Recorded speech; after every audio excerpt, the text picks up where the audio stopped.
I got it about 5-6 months ago now. Nice.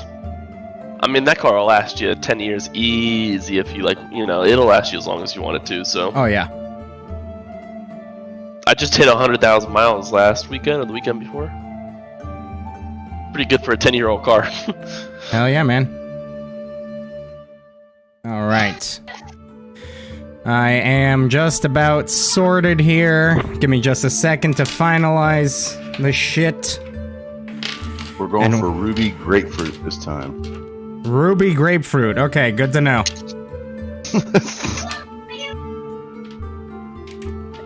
What are we doing about that sorcerer, level 3 sorcerer that's not here? That's a great question. I'll just NPC his ass, I guess. I mean, okay, I'm just putting it out there. I have a really good good solution for that, actually. He just never replied to the chat. He's not here now. I don't know. I'm just gonna put it out there. Last session, he didn't seem to be completely into it. Well, he waited like 3 hours to play. I kind of saw. Oh, I felt really bad for him, but. Yeah, but he was really excited about his character design, so I figured he'd be stoked to like actually play. Last time he was more like just comfortable with the group, and I don't know, like I could be reading way too much into it, but that's what my my hunch is telling me. He seems like he might be a little bit like unreliable too, because he's canceled a game of mine like a day ahead of time. And then he's only played one session of his own campaign with me in it in the past like month and a half. When you say his session, you mean he DM'd it, or? Yeah, he DM'd it.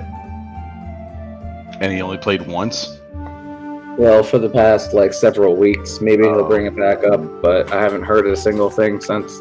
So I don't know if he's just kind of wishy-washy with it, or if he's just like a really busy person. I like barely know him as a friend, kind of thing, Yeah. Right.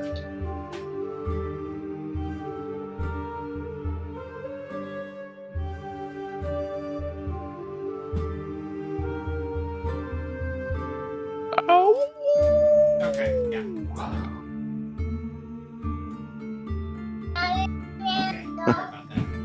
Jeremy, what are you playing this campaign again?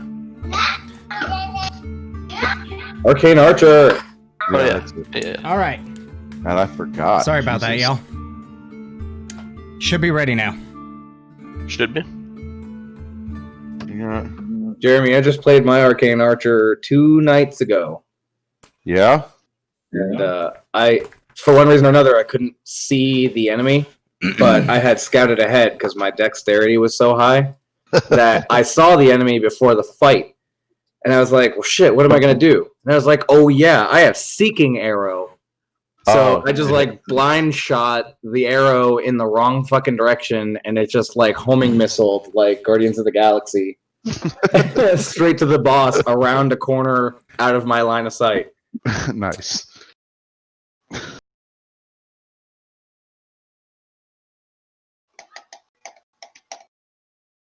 All right. If we're all ready, I'll get started. I believe so. All right, then. So, last we left off, the party had made their way into Tresender Manor, the underbelly of it, knowing that that is the hideout of the Redbrands that they were hired to take care of. Made their way in, fought their way through the cellar entrance, took out a few Redbrands at the entrance there, picked up some cloaks and some salted meats and junk. They made their way into the next section, which seemed to be some sort of a crypt. Upon approaching the door on the east side, Crossbones, apparently that triggered the skeletons that were within the sarcophagi to attack seeming undead animated servants laying in wait. We fought them off successfully, made your way into that room that Crossbones had approached. Seemed to be a proper prison of sorts. Upon entrance, you had a couple Redbrands in there that said, basically in short, don't make any hostile moves or we'll take out these prisoners. Well, the party made hostile actions. They fired on the prisoners, ended up killing 2 of them. One of them was Aberdale, the magician, as the party later found out. They fought their way through, released him, saved the one remaining prisoner. Apparently, the boy in the northern cell and the other woman in the southern cell were her brother and mother. So now she was led out of the manor, back to safety, in hopes that she can return to some semblance of normalcy in her life.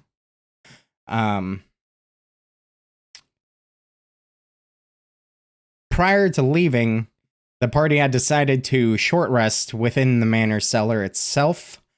Upon exiting, they were ambushed by several bugbears and a few Redbrand ruffians. You guys surprisingly handled the encounter rather well. Made it out without anybody dying. I was impressed, not gonna lie. You guys made it out. Because we slept in there? Made it our bitch? Well, because there were 4 bugbears, and only one of them, I think, was able to make his surprise attack. And bugbears are nothing to scoff at. They're chunky boys. Especially with their damn reach. And their additional damage die on the Morning Star. So, the party left the manor and headed north into a enclave roundabouts here to make camp for the evening and kind of see how things pan out. And that is where we pick up. Oh, shit, I don't think the Emerald Enclave likes Gragmaw goblins. I didn't say anything about the Emerald Enclave, sir. Where did we camp out again? In a Just north? clearing. Yep, Just south of where it says N for Phandalin. pretty much.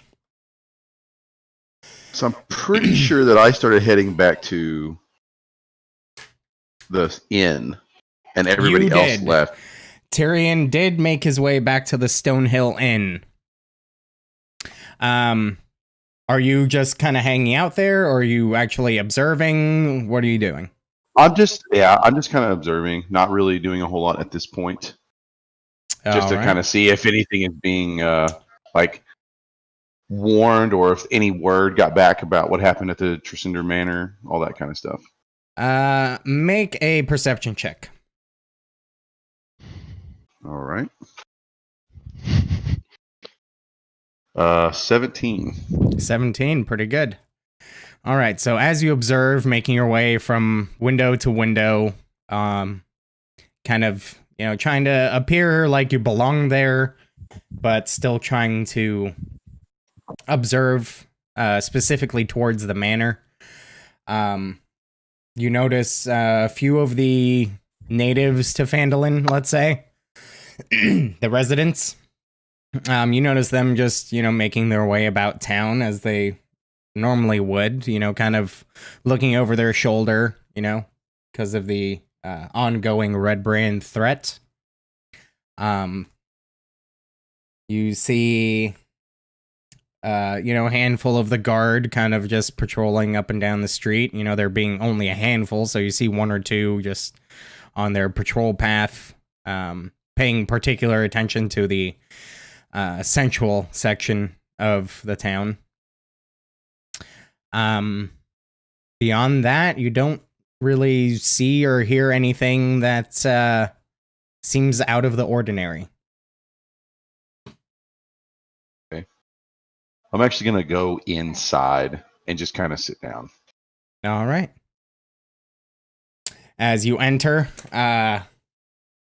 Jesus, I really need to make a short list of these NPCs so I don't have to keep referring to the fucking book. Stand by 1 second. Toblin Stonehill greets you, familiar face. Says, Tyrion, hello, how are you doing? Oh, I've had better days. How are you? Kind of, after that comment, gives you a look up and down and says, oh, no kidding. You want a drink? I'd love a drink. All right. He gives you, slides you an ale. He says, given your state, I'm not going to charge you. This one's on the house. Well, I appreciate it, sir. But I'm just looking to maybe find some rest for the day. Oh, sure thing. Well, if you remember, you guys do have a room up in Stonehill Inn.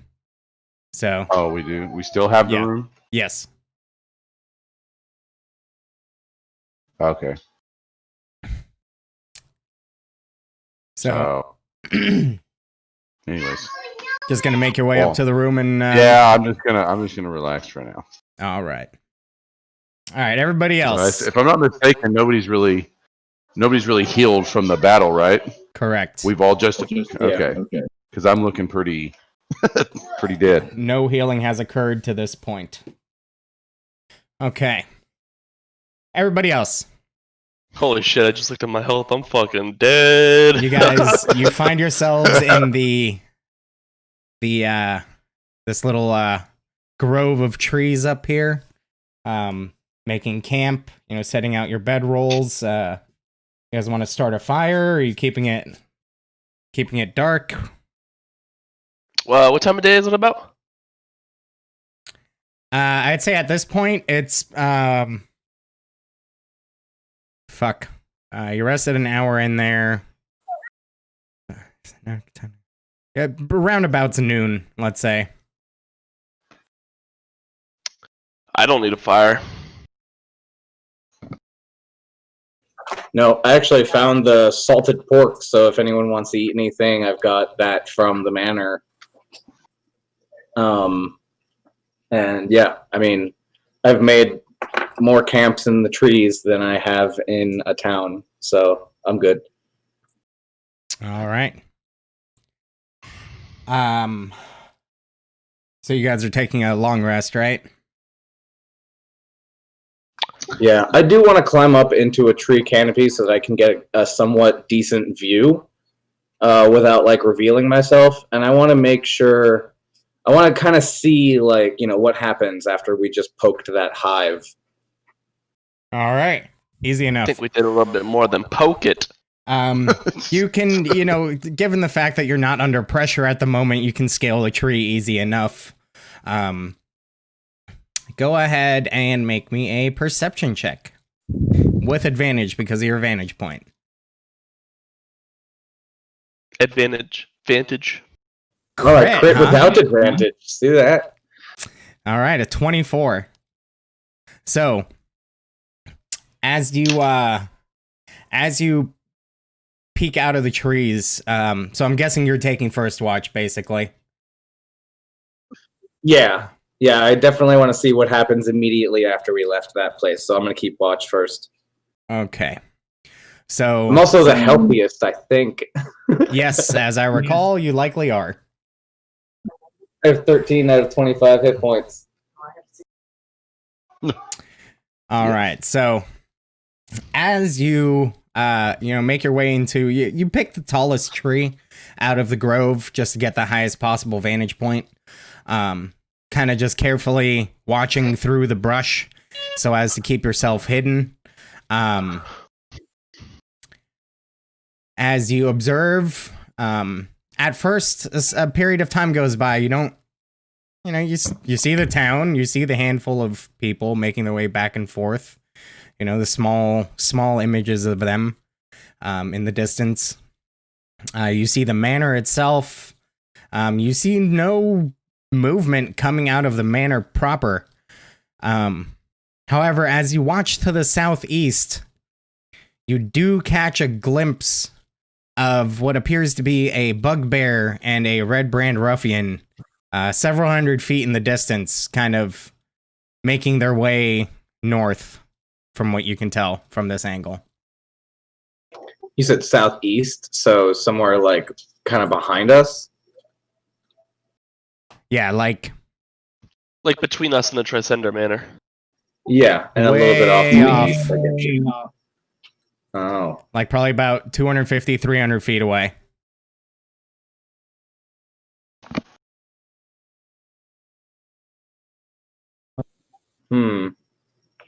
Well, I mean, no one's sleeping. It's midday, so everyone's just basically resting and Well, licking their that's wounds. what I forgot to say. Can I let me know when it's been 4 hours? Because that's all I need for my long Sure. rest. All right, thanks. Sure thing. Oh, nice. Benefits of resting in the daytime. You just keep on going. Yeah, no. Well, I just have that Rather than meditation for night when owls. everybody rests at night, you're just like that fucking weirdo that wakes up at 3 in the morning and then just sits there staring at everybody. Elves are creepy. Elves are awesome. Hey man, we Oh, spend baby. a third of our nights Go on. sleeping. Elves are just fucking smart. That's why they live longer. True. Yeah, I'm gonna kind of I'm gonna climb down. Not like because they're a distance away.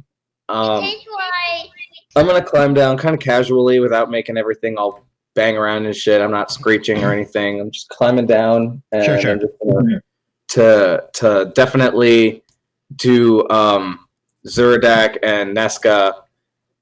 Basically everybody because they're all pretty much just my muscle. And I'm gonna be like, they're already looking for us. There's 2 wandering about to the southeast.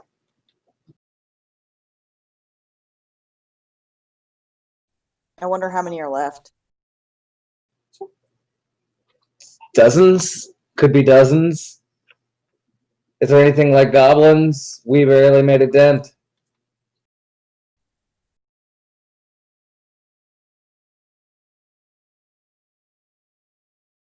So racist.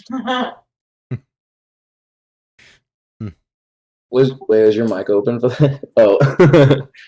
She's like, are bugbears and goblins related? Racist. I'm like, that's racist. Out of game, bugbears are goblinoids, yes.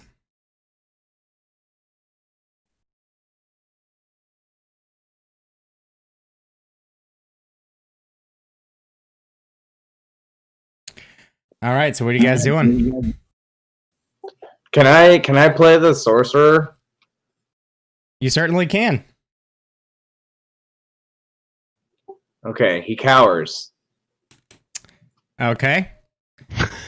Okay, so let's just do this. He cowers, and as he's cowering, fearful, very hurt, you see him begin to cast a spell, and then in a shimmer of him pulling into the pinpoint of a prick, he disappears. Apparently, I mean, you wouldn't know this, but for you guys' knowledge, he attempted to cast a spell, and his wild magic teleported him. To raspberry, Alice. Go eat it. And Oh, watch a jeez. movie. You asked me to put a movie. Here, take this. All right, when I see him vanish, I just kind of looked at everybody else Bye. and like, okay. I love you. Anyway, This is your movie.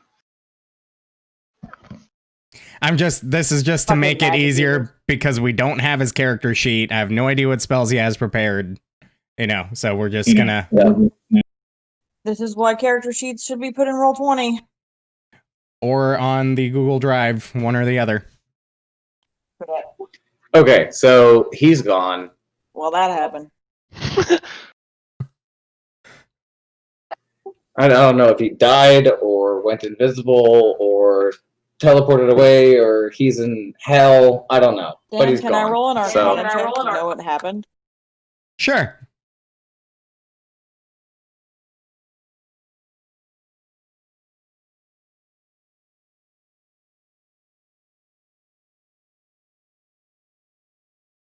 Yeah, that's about right. That's hilarious. I opened the portal. Okay, so you okay, so you see this happen. Just like you catch it kind of halfway through, you see him begin to make the somatic and verbal components. So you kind of look in his direction, and then the effect of the spell cues you into the fact that it was some sort of teleportation. Seeing as that is something your class is capable of. But you can't quite pinpoint it. Yeah, that's about right. Okay, so he's a coward. At least he's not dead. Weird. Well, okay, so from what you can gather from watching him, from the verbal and somatic components, that was not the intended effect of the spell he was trying to cast. Wait a we minute, he messed could up. cast teleport? What level was he? All right, well, You probably can better tell off. he was trying to cast something else. You can't put your finger on what it was. You just know for sure that it wasn't a teleportation spell. It's kind of escaping you at the moment, though. But nevertheless, he seems to have just vanished. I think we should hide.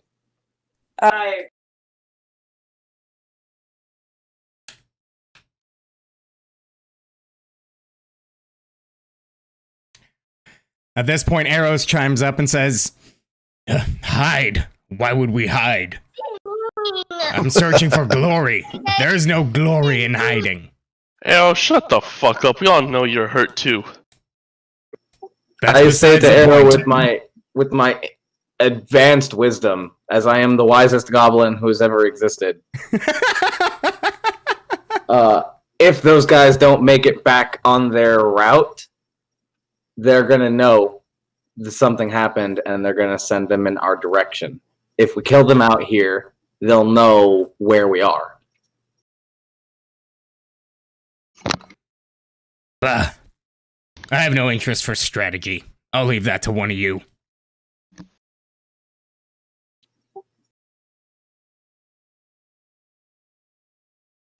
We haven't finished our long rest by now, right? Or have we? No. No, it's not even been the first hour. So, So you do really good arrows. thanks. So, He does love his glory.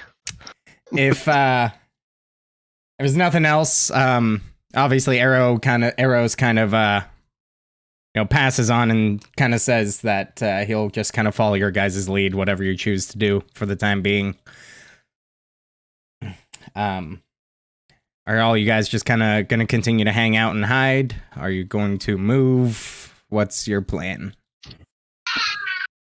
I think I'm going to follow the goblin's example and climb up a tree to try to hide. Hide in a tree. Hide in a Very tree. good. Classic goblin trick. We teach our children this.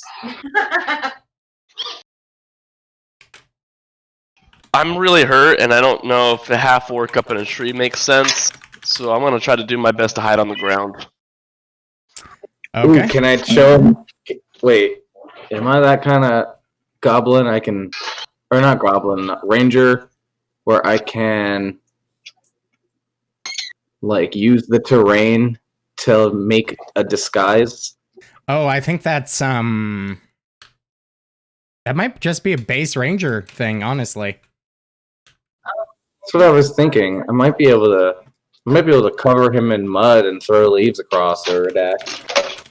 If we have, a minute, I guess. You definitely have a minute. Couple.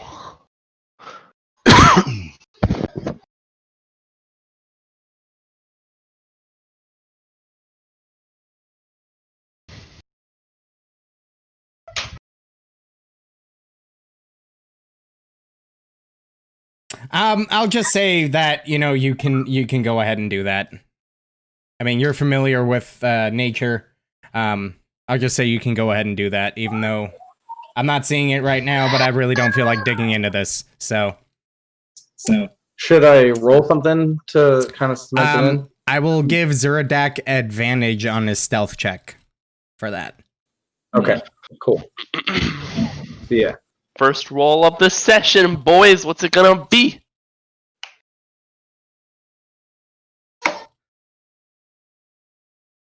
It's gonna be a 9.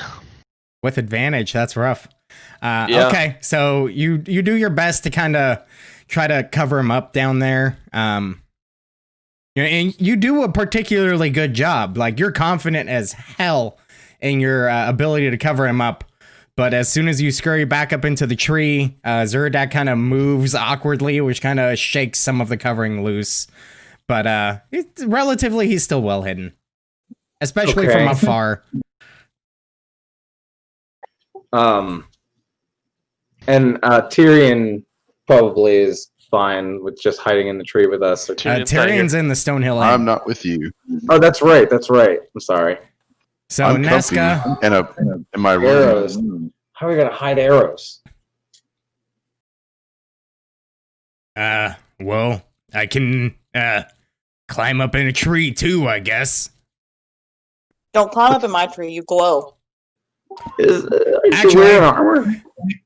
He just kind of chuckles and says, "You know what? Forget the climbing." And you see his eyes start to glow with radiant energy, and 2 radiant wings sprout from his back as he flies into the tree above him and Like sits a down on a majestic branch. bird. And after about a minute, you see the radiant energy dissipate. So he's up in a tree. I'll go ahead and all you guys in the trees, you can have advantage on your stealth checks. That's good.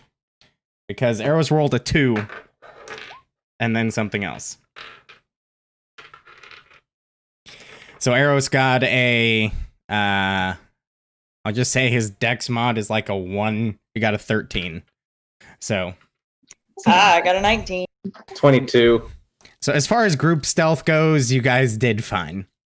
I'm not making this an individual check. This is more of a group check. So you guys are doing okay. You're in the mid-teens. So who's taking the next watch? I can do a watch. All right. Go ahead and roll me a perception check. It's a 12. All right. Watching about.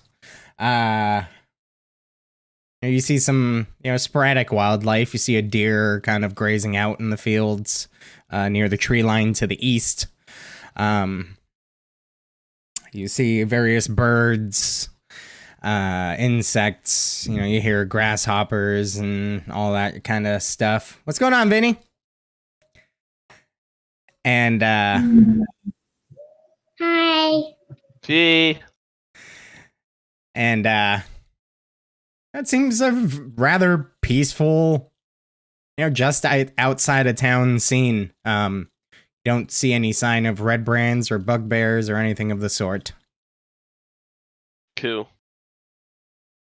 All right. That brings us to the end of the second watch. Tyrion, at this point, 4 hours have passed. I'll just say each watch takes 2 hours. So, you want to make your way to the party, or what are you trying to do?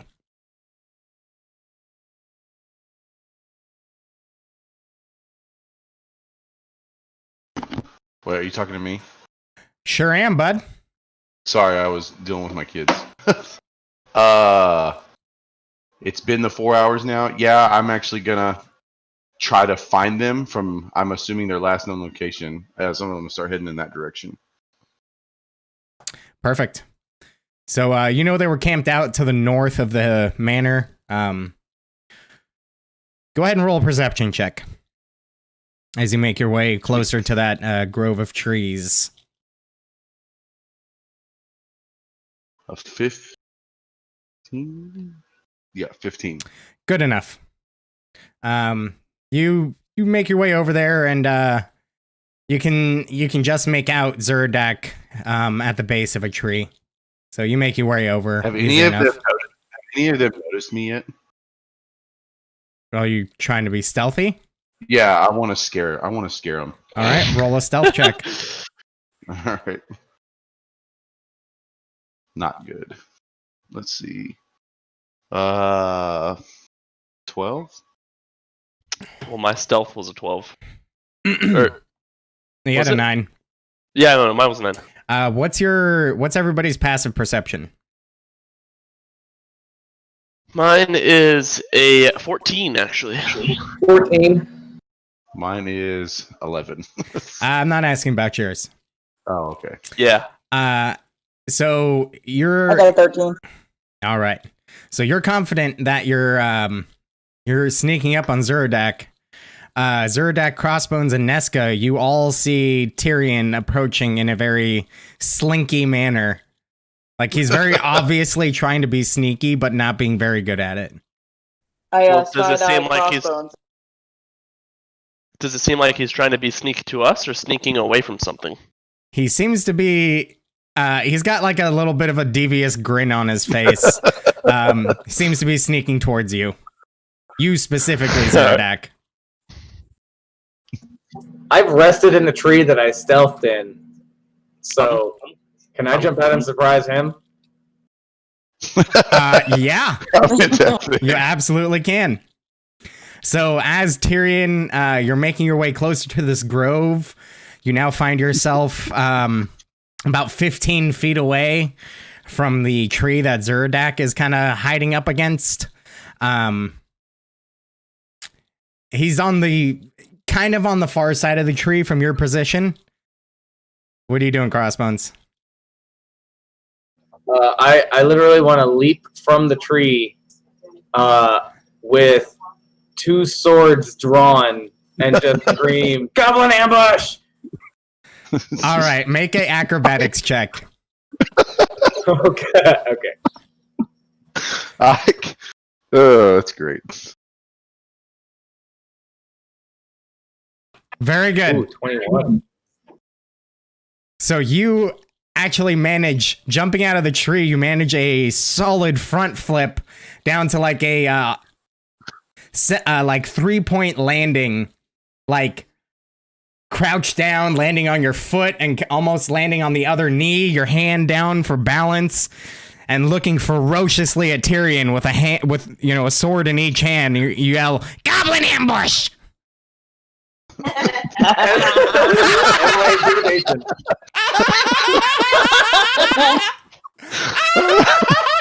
Oh, shit.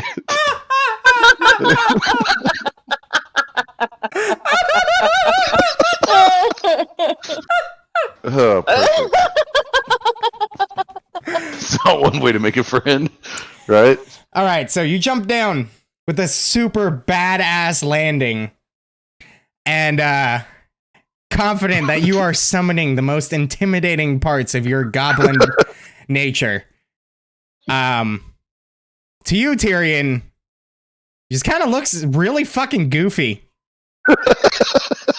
I was gonna ask, like, how close did he land to me? I'd say about like just 5 feet in front of you. Okay. Because I'm just saying, as in my startleness, I just run, boom, and just like try to punch him right in the face. No, he's out of your reach. Oh, okay. Dude, it's like a Ginyu Force pose. So, You to you he looks like Captain Ginyu. I just call him a dick because he ruined my surprise. Like, God damn it. Meanwhile, you hear Zuradak and Nesca laughing.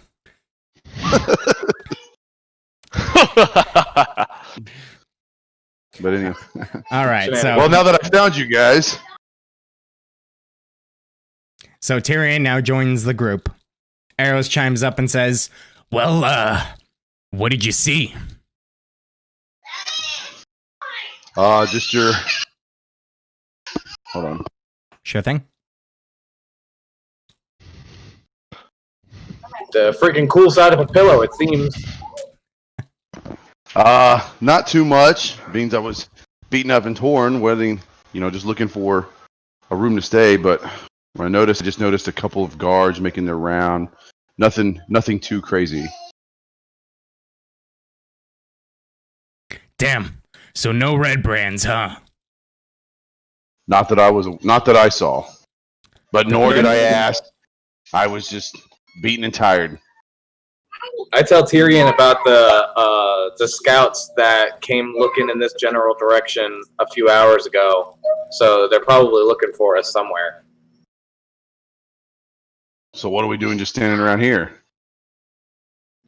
How long has it been, Dan? At this point, about 4 hours and 15 minutes ish. So you still have not completed a long rest. Yeah, we're not done resting.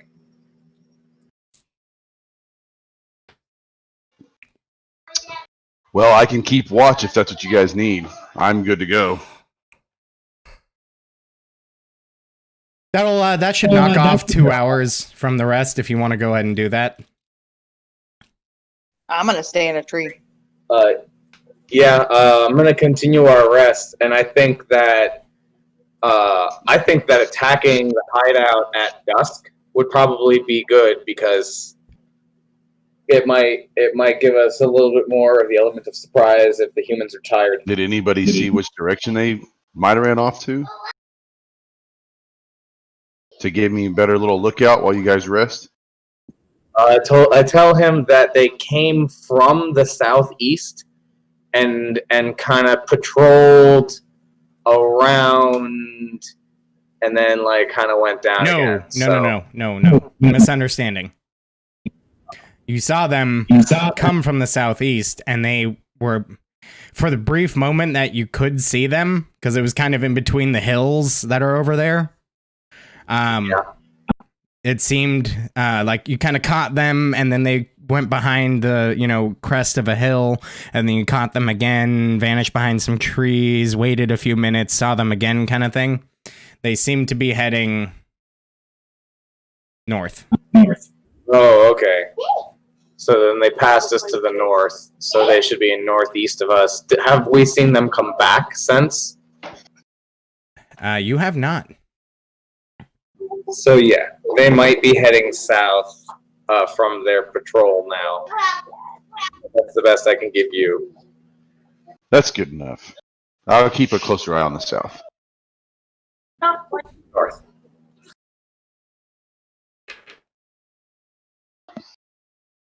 All right. Go ahead and make me 2 perception checks there, Tyrion. 2. One's going to be for your first... Actually, just 1, because it's been 4 hours. You're knocking off 2 by letting them rest. So just one perception check. Awful. I got a 4. All right. So keeping a watch, as the sun is slowly starting to come down in the sky, it's now about 4:30-ish. So you're getting to late afternoon, early evening. You watch, you see some birds flying around, watching specifically towards the northeast. You notice what appear to be some, maybe some wild goats or something kind of jumping about in the hills. You see clouds rolling in from the east-ish, like east-northeast area. Seem to be some, possibly some storm clouds. You're not really sure.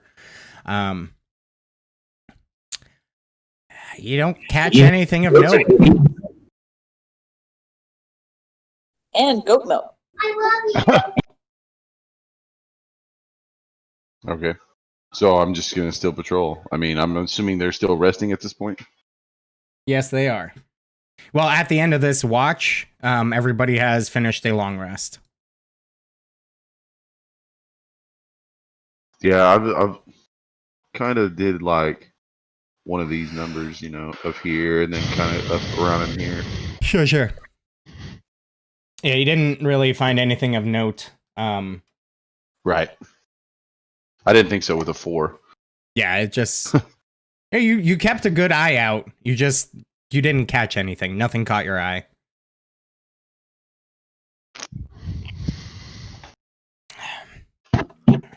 So you said it's like 4:30, 5 o'clock? By the end of this watch, you're approaching 6 o'clock in the evening, roughly. So the sun is starting to come down. It hasn't quite touched the horizon yet, but it's getting there. Ambush them during dinner time. You Do can I notice certainly if it- try. Do I notice if any of them are like waking up, or I'm still doing this watch? I just kind of want to go in the camp Well, and be like, none of them were sleeping. You know, maybe aside from maybe just nodding off for a little bit, but pretty much everybody was just kind of taking it easy, Okay. chillaxing. With the fact that they were taking a long rest in the middle of the day, basically. So I'm sure. playroom, please. I'm sure a few minutes of shut-eye were caught by pretty much everyone, just, from the physical exertion of everything that happened. But I don't think anybody really properly slept, per se. You underestimate goblins. Ben. Like a rough bunch. I mean, with your stealth check, you could have been out cold, and nobody would have been able to tell. You have mastered the art of sleeping with your eyes open. As creepy as it sounds.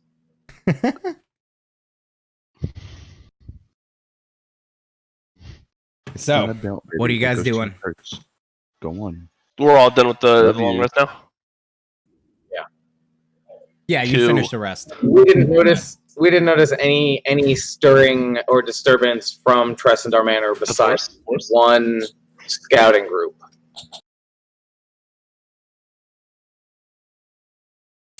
Well, from what I'm You told, did I not. don't know if it's coming from the Tressender Manor or just a scouting group. You did not notice anybody, really. You did see, like I said, it was clearly a Redbrand and a bugbear that you caught in your eyesight.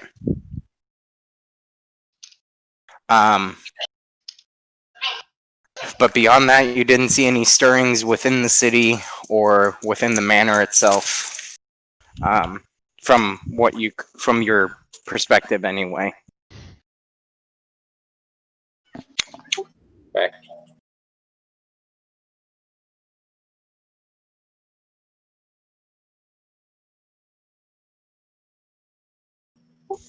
Well,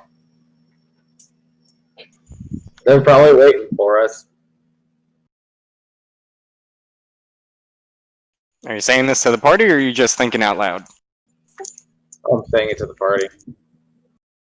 Yeah, you were the one who wanted to go down there at dusk and continue the fight. Well, whatever you guys think, as you hear arrows chime up. Yeah, they could be waiting. They could not be waiting. We might have killed all of them for all we know. Except for the two that you saw. Yeah, I'd say we scout it out. Perhaps Tyrion and I can kind of stealthily scout with you all staying a little bit back, so maybe we can either see what we're up against or get an ambush in. Hey, that plan works for me. I'm okay with that. Yep. All right, so we, I guess, head back. But is there a way kind of up these hills and around the back again, or we gotta go through the path? From your previous experience, you surmise that you can make your way up. It's going to take a concerted effort, and you aren't sure that you can maintain a stealthy approach. If there's somebody outside of the manor, they may hear or see you approaching. That's right. Somebody threw me last time. Arrows. Wasn't it? No, that was your boy Zuradak. Yeah, I was Erdak. What did I do? You threw me up the hill the last time. Oh, yeah. That was me. Yeah, you knuckleballed I mean, him up there. We just approach. I don't want to mill over it forever and waste a bunch of time. All right, so your party's making their way to the manor. You and Tyrion are staying ahead of the pack, trying to take a stealthy approach to scout out the situation. Go ahead and roll me a stealth check, the two of you. All right. Fail me dice. Alright. Fail me. Oof. Woo! Hell yeah. With a passive perception of 6 or higher. I got a 24 on my stealth. All right, a 24. So you kind of, as you approach, you kind of stumble a little bit and knock over some rocks. They go careening down the side of the cliff wall. Tyrion is able to catch you though, and kind of, pick you up and help quiet your movement for the further way up to the manor. Does not appear that anybody has noticed you up to this point. You guys now find yourselves at the tree just on the west by the entrance of the manor.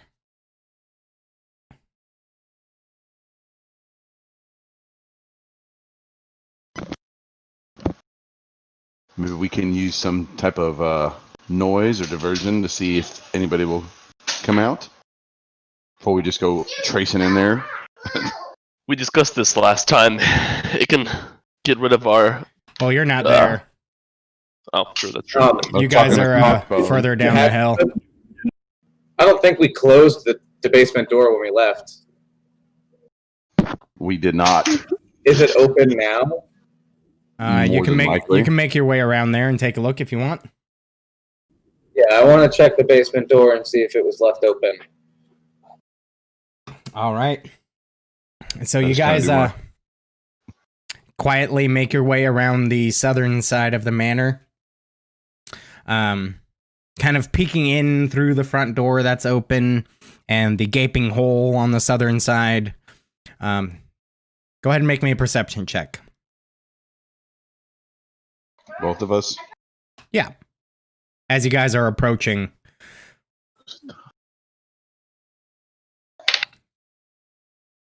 23. 14. All right. So as you guys are making your approach, kind of ducking between cover from the tree to the wall, kind of peeking around the corner, looking through the entrance, darting across the front, kind of doing a tuck and roll to get to the other side very quickly, peeking in through the side of the building. You don't catch anything out of the ordinary. Crossbones, you particularly. Everything up here seems to be exactly the way that you last remember it from your last experience up here. As you make your way around the side towards the entrance, you notice that the corpses that were up here are still up here. The door leading down into the cellar is still wide open. Peeking down into the cellar entrance, those 3 bodies in the stairwell are seemingly undisturbed from last you saw them. They, as best as you can recall, they have not moved an inch. I just gesture to Tyrion, I guess, to gesture to the rest of the group before I start to descend. What are you having me do? Wave them over? Oh yeah, just that we're continuing forward. All right. Okay. Are you guys stealthing approachingly? Approaching stealthily? Stealthing approaching. Stealthy approach. Yes, I would like to be stealthy. Well, Arrow's got a 19 on stealth. I got a 7.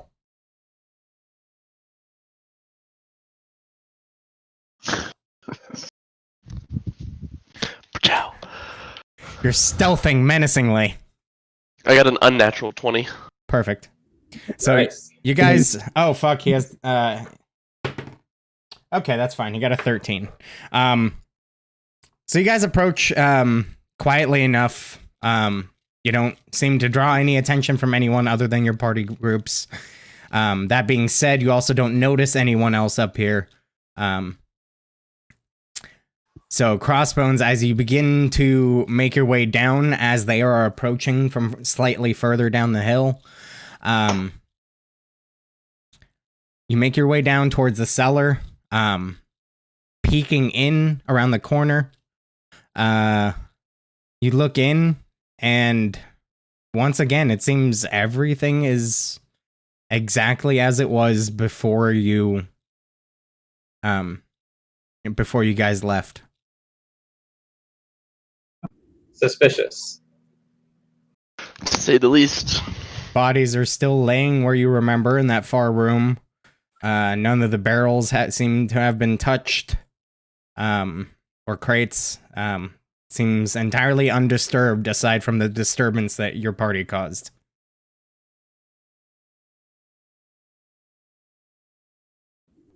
I believe we did the deed, and they're all dead. All right, and on that note, you hear a noise behind you. You kind of instinctively turn around quickly with your bow ready, and you see it's, Tyrion, Nesca, Eros, and Zeradak approaching. I fire at Nesca. I'm just kidding. Weird champ.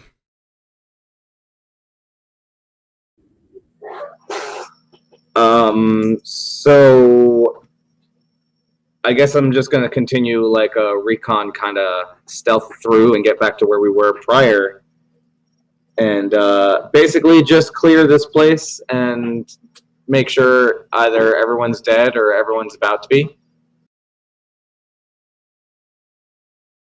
We're all the way back down to the tombs.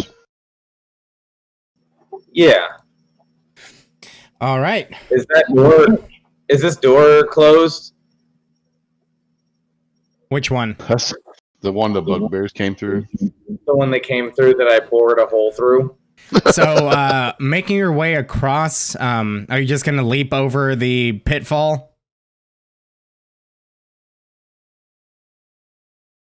I mean, I asked Zeradak to throw me. All right, Zeradak, athletics check, please.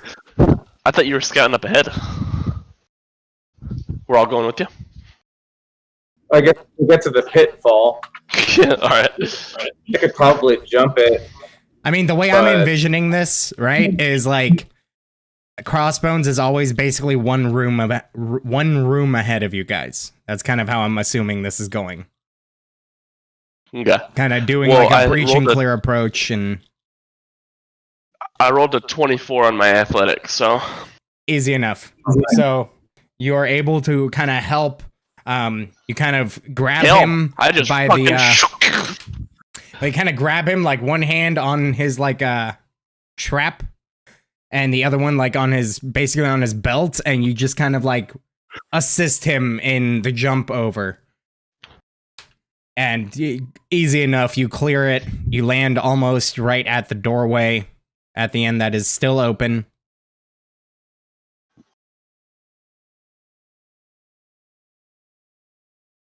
And as you peek into this room down here, you see the skeletal corpses on the ground. You see the bugbear corpse just on the other side of the pitfall trap there, still laying there. The other bugbear that's laying right where next to Tyrion's token is still there. The other bugbear right next to Nesca's token is still there.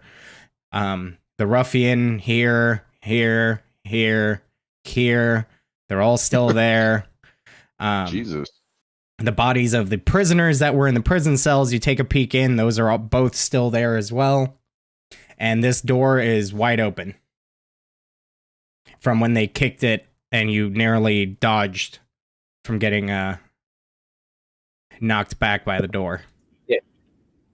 Okay, so I'm kind of just looking down this way, and looks like there's a door, but the hallway curves also.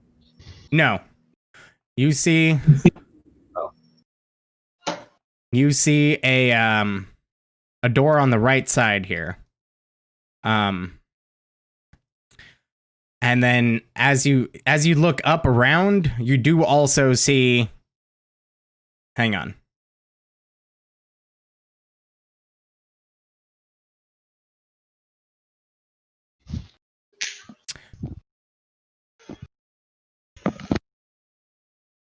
Oh, I fucked up, y'all.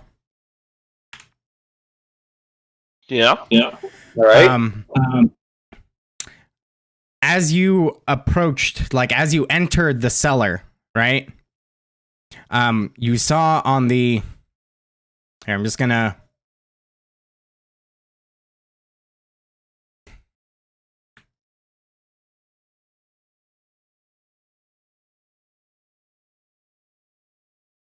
You see now down here also that there's where there was previously a wall, it's now open. Where? So that's when we first entered. Oh shit. This is now open, but wasn't Yes. before. That, as you recall, this seemed to be a solid wall previously, and that is now open. No, we fucking suck. That's my bad. It's all good, bro. That was a mistake It's on my just a behalf. secret wall. Dan, can you give me control of my character token? I can't see anything. You should have control. I do. Journal, Nesca. I don't know what it is, but this roll 20, my character's like got a 2-second lag.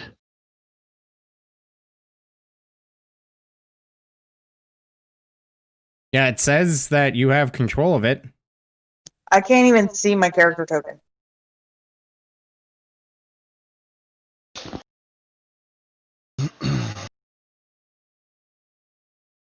How about now?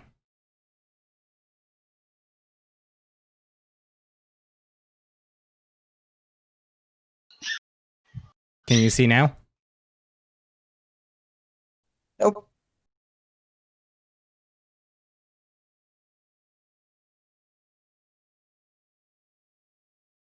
Can you see from her token fine, Eddie?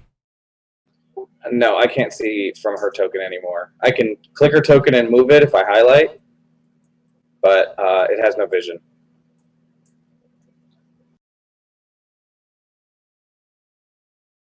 You also just revealed like a little bit out here. What?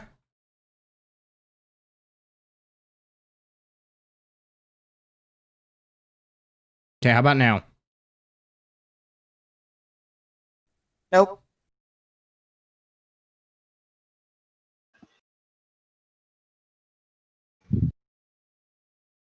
Yeah, I have control over her token, How about now? but I don't. I'm reconnecting. Give me just 1 second. Yeah, it doesn't seem to have any vision.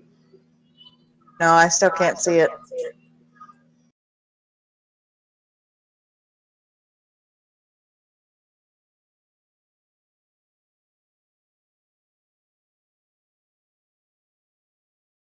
Now?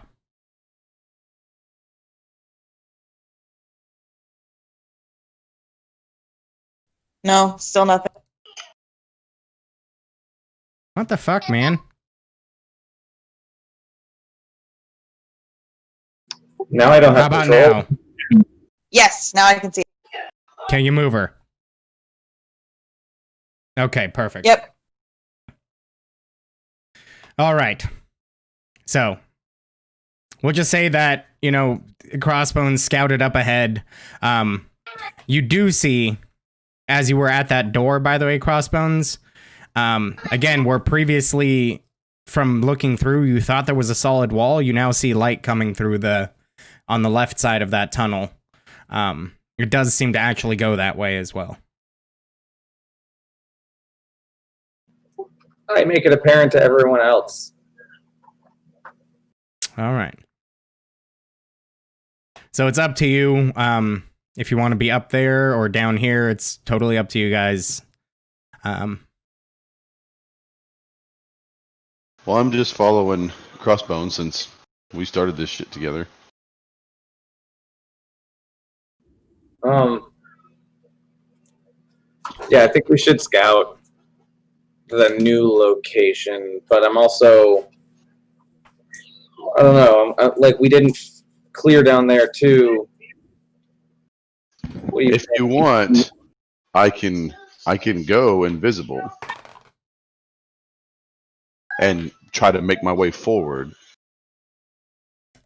just for scouting purposes. Nothing will be alerted unless we want it to.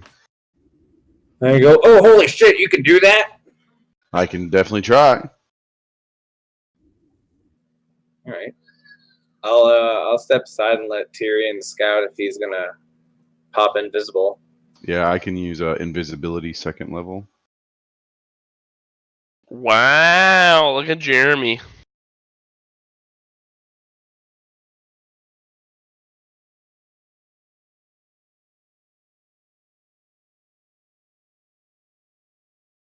I could actually, I could make anybody invisible. Wow. Doesn't have to be me, but Yep. Where do I you don't get that trust- from?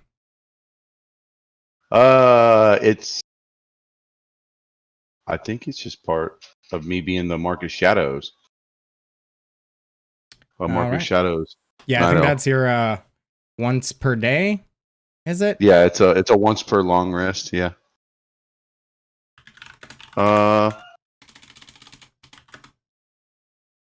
It lasts up to an hour. I mean, other than that, it just says it's a invisibility spell. Hang Yeah, on, go I'm for it. checking that. Let me see here.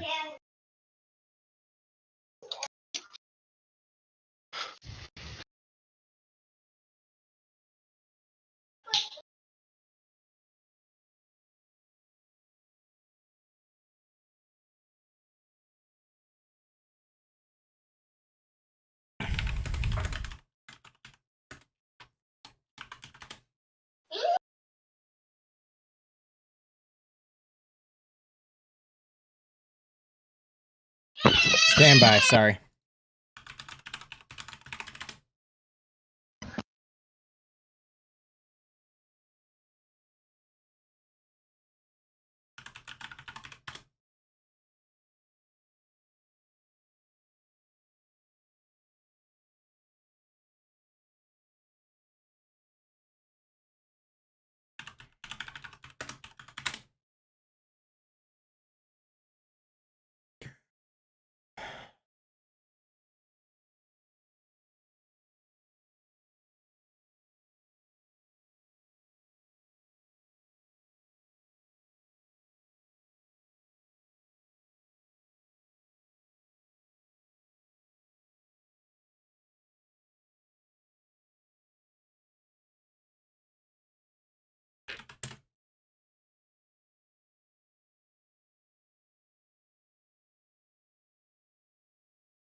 Yeah, looks like it.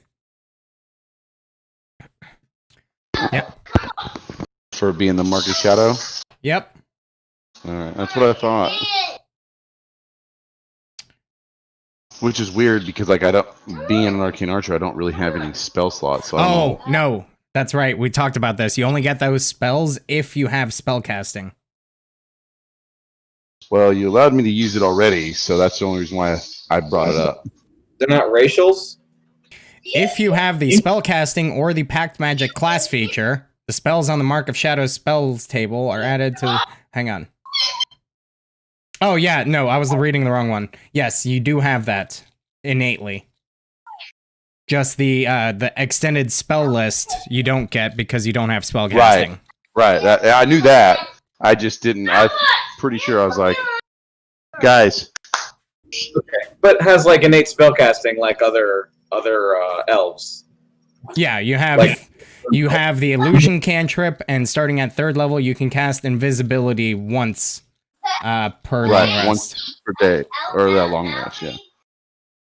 So, if you want me to use that, I can scout ahead. And you can cast that on someone else. Any creature.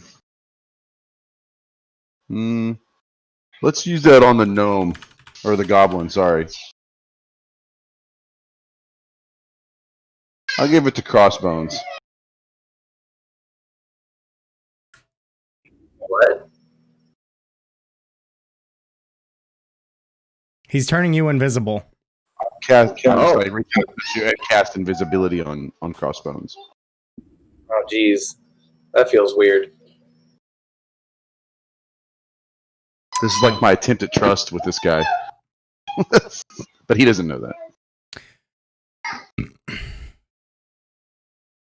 So, you are now invisible, good sir. Okay, then I guess I will scout ahead through this tunnel thing and keep going. Okay. So it like bends right here. Yep. I can kind of see like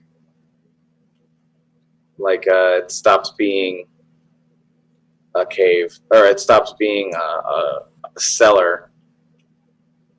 Yeah. If you want to keep approaching, go ahead and roll me a stealth check. And we're just going to use the one you already have. Yeah, you know what? You can roll a new one since you're invisible. Okay. I will give you advantage. This is more for sound than it is for visible stuff, obviously. Well, 19 on the dice. I don't know. The best I can do is crit after that. So 24 stealth. All right. Well, you might crit. I didn't. Okay. So you are moving very quietly. You do Toys, see as you playroom. approach. Go. You see Go. what appears to be some sort of crevice or crevasse, if you will. You see this rope, this bridge that goes across it over there. Make a perception check.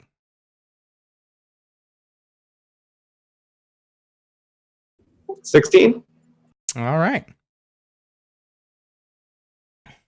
So as you begin to enter, you feel a cold breeze that fills this large natural cavern, carrying with it the faint scent of decaying flesh. A crevasse divides the cavern and is flanked by 2 rough stone columns that support the 20-foot-high ceiling. 2 arched wooden bridges span the chasm. Oh, geez, this place is huge.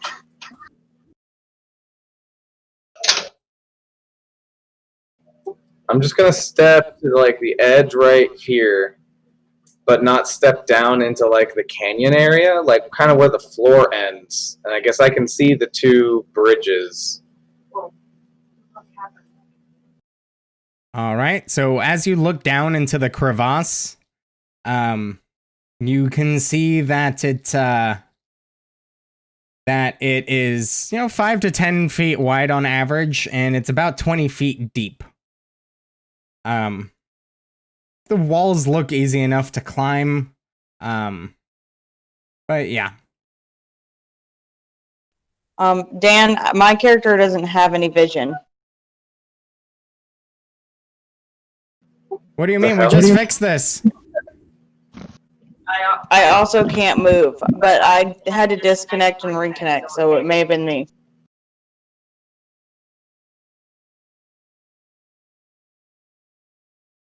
What the hell is going on? I don't know. Okay, I can kind of see like straight across there, and I want to keep this kind of mapped in my head. But I want to go back and tell them kind of what I see all out here. I suppose I also see Okay, these stairs over on this side. hang on a second. Can you see now?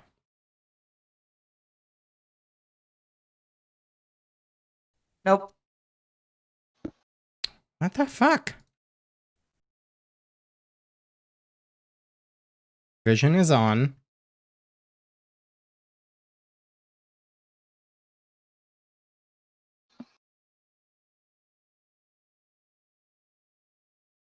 How about now?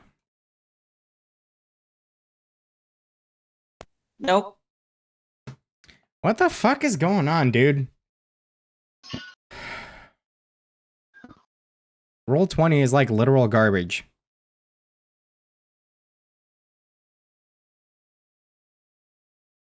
How about now?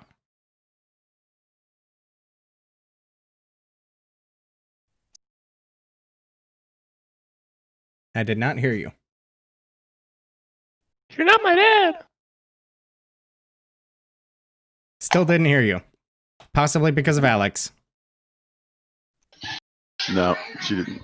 Nobody heard her, or I didn't. Yeah, no. I can't hear you at all.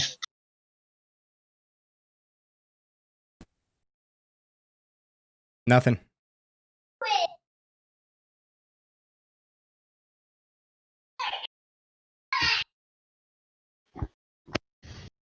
I see you're lighting up in Discord, but I can't hear you.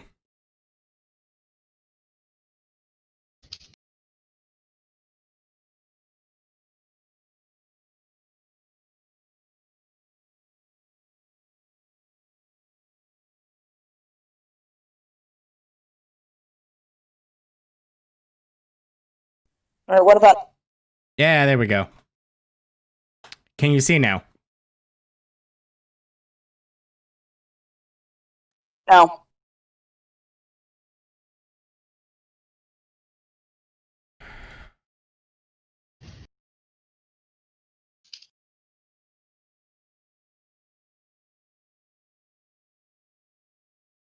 How about now?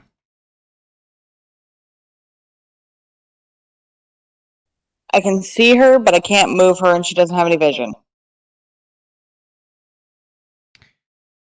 What the fuck? I'm reconnecting.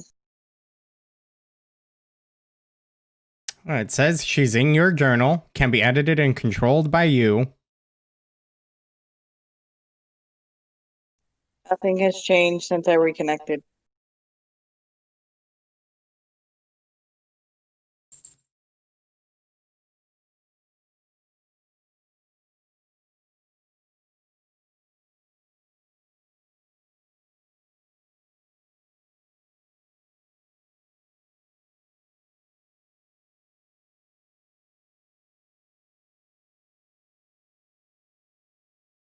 How about now? Yes, I can now. Thank you. I had to put you on the GM layer and then put you back on the token layer. That was fucking weird. Weird. All right. So, you were saying, Eddie. I can see clear straight across to the north side, and I can kind of map it. Can I see the stairs that seem to go down to the west? You do see those stairs. You see them descend down, but you can't really make out what's beyond them from your current position. Okay. So, yeah, you want to... I mean, you see some light glowing up the staircase, but you don't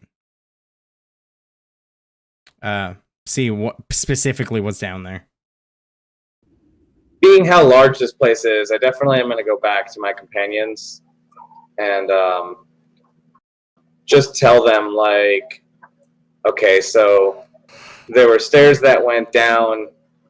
The ground stops and it looks more like a cave with, you know, a ravine in the middle and some rope bridges. I said I could see some barrels and boxes to the north, and there's some stairs that go to an even lower level than this. So you guys hear that come out of thin air, apparently, from the space next to Tyrion.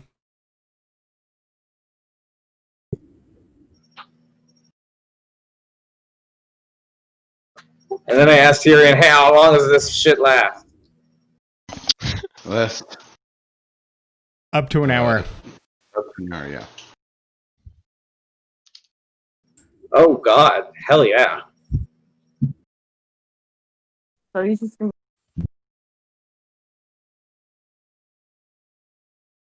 goblin ambush. The escapades earlier were just practice. I don't know. Like, I wanna scout the rest up here, like all the way to the north, past the catacombs and the prison. Okay. We'll just say you Just can get go- over there without issue. Okay. Is everyone like just gonna stay here and let me kind of roam around? Is that what you want? No, I'm not telling everybody to do that. I'm just wondering if people are kind of scouting around. Because, like, at this point, there doesn't seem to be any hostiles, but there's also a lot of this that we haven't seen, so we don't know what to expect. And we might have only, like, scratched the iceberg of a very deep nest.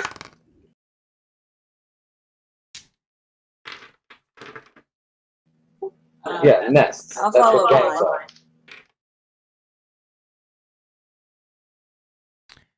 are. All right. So you're following him? Yeah, I'll go through. Well, I can't follow him per se, but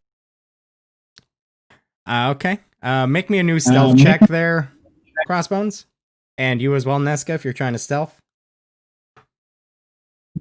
Are we going where Tyrion's going down there? I'm just kind of like hanging out down here.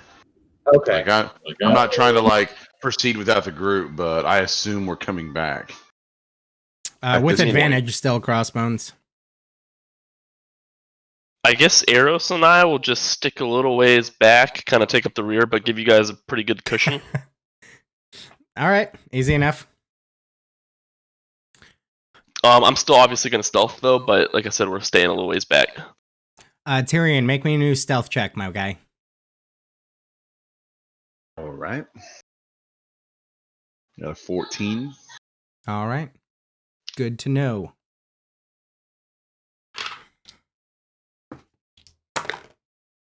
Oh, I'm sorry. I did that for perception. I have a 18. All right.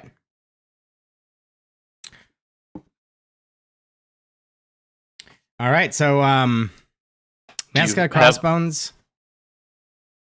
Arrows Do you rolled a have a- 4. Jeremy, do you have a really bad perception roll or something?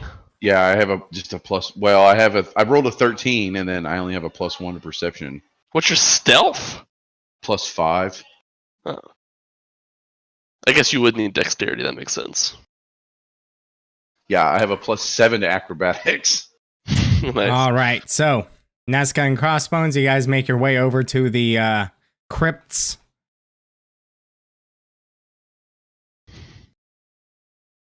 Without issue.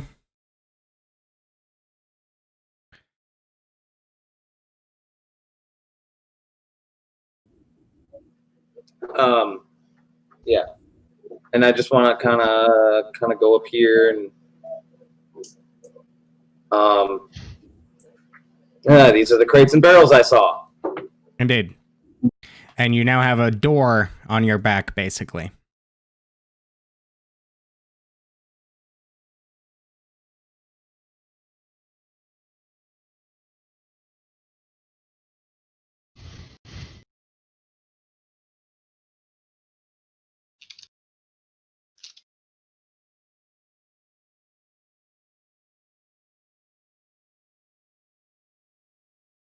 With the door right here.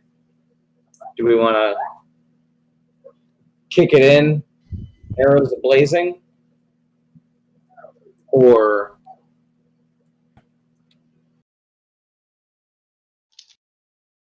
have you listened through it yet? we're talking about the See a little goblin. I'm gonna roll a perception check. Okay. Go ahead.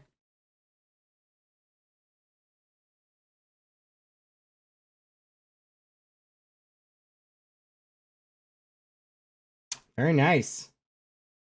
All right, so looking and listening, you do see some faint glow of torchlight coming out of this room.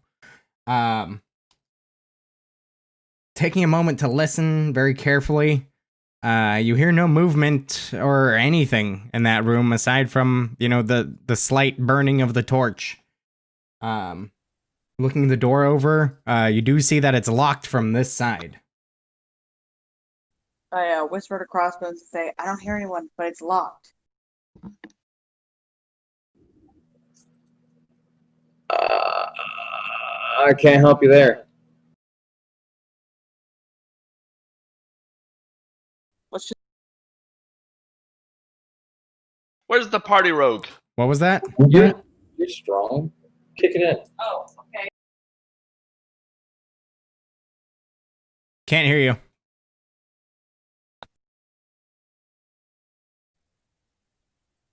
Dan, can you hear me now? Yeah. Okay, I want to kick the door in.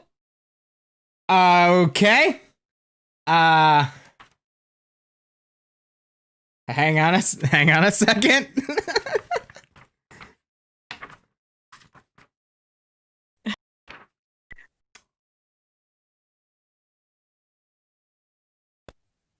Are you looking up how many hit points a door has? No, I was just checking to see if there's actually like a ruling on this specifically. Door? But yeah, no, go ahead. Make me a athletics check.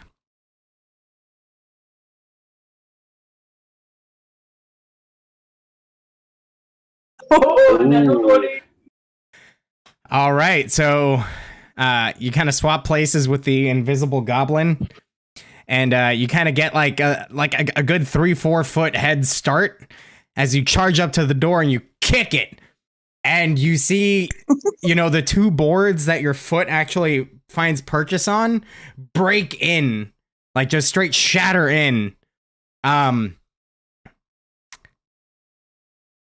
I reach in and unlock the door from the other side. No, it's locked. It's locked from the outside, like the hallway you're in. So you actually do manage to that part of the section of the board that broke was part of the lock bracket. So the door now swings freely. Like you have there's like a little hinge kind of thing being held by a lock with a piece of wood on it that's now kind of just swinging there. Okay, I open the door. All right, you pull the door open, and peeking in, you see racks of weapons that line the walls of this chamber, including spears, swords, crossbows, and bolts. It's an armory. Looking further about the walls, you also see a dozen dirty red cloaks hanging from hooks by the door. So your assumption seems to be accurate that this is an armory. Okay. I peek back out and tell Crossbones it's an armory. Ooh. This is so. Do you have a bag of holding or a portable hole or What? something fancy? How would your goblin know anything about that? Portable hole is like the holy grail of goblin culture. Stupid. No, I have neither of those. I can't carry much more than what I'm carrying now, and I already have short. How big are the crossbows? You can certainly take a look if you want to enter the room. I would like to look into the room. All right. So, looking over what's in the room, you count about 12 spears, 6 short swords, 4 long swords, 6 light crossbows, and 8 quivers, holding 20 crossbow bolts each.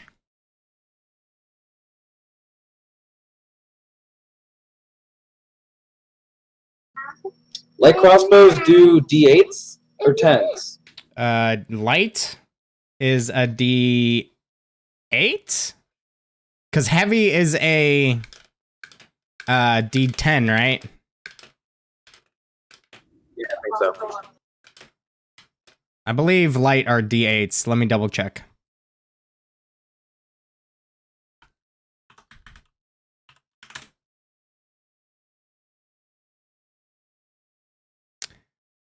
Wow. It's a D8. Okay. D8. Are they heavy? For a light. A light crossbow, like physical weight, they're pretty heavy. No, not feature. What? Does it have a heavy feature? It's a two-handed weapon.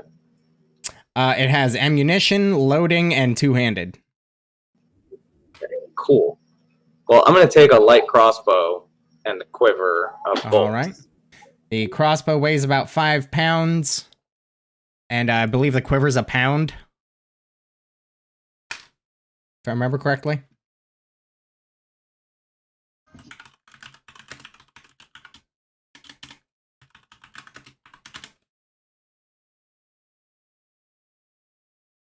Uh, 1.5 pounds.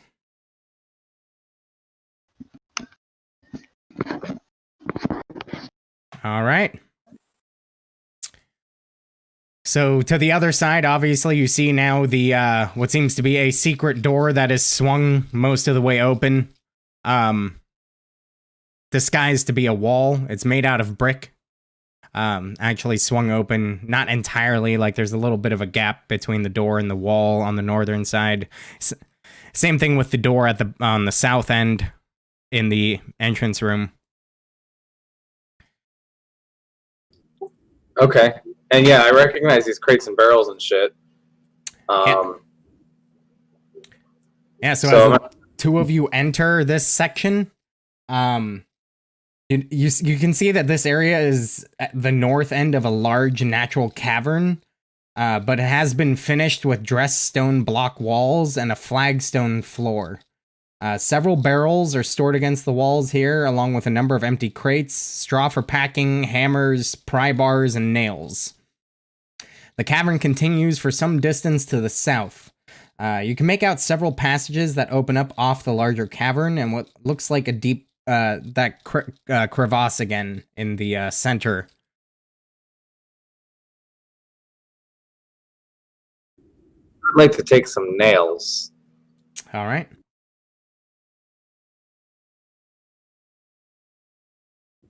And a hammer. Not have a hammer, I'm sorry. I just need the nails. Okay.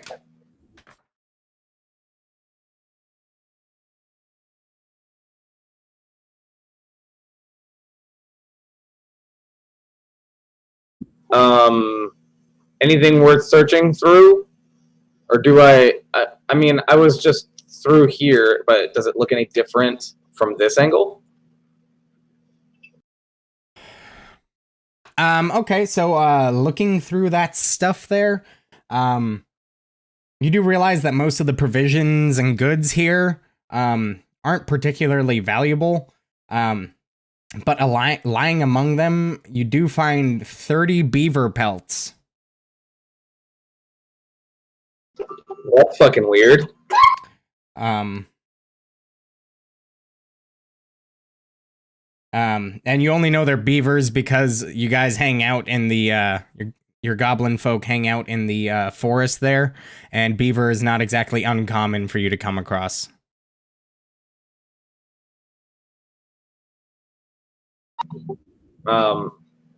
I tell Nesca about the beaver pelts and ask her if she wants to fashion herself a costume. Oh god, the furries are striking. I found 30 beaver pelts in a box. Maybe this is some sort of like pathetic idea of human smuggling. I prefer scales, honey. I don't know if they're valuable or not. I prefer the meat over the pelt.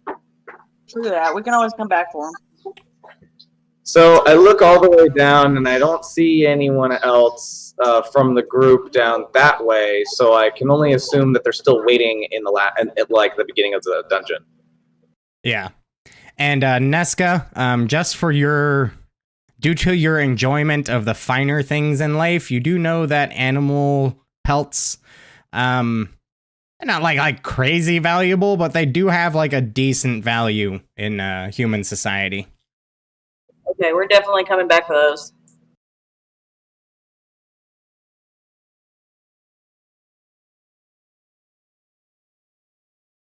And yeah, as far as you can tell, everybody else is still just kind of hanging out, basically waiting on your call.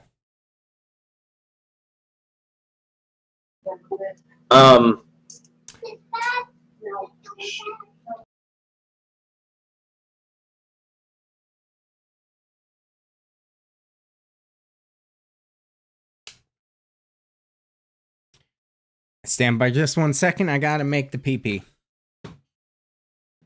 Okay.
All right.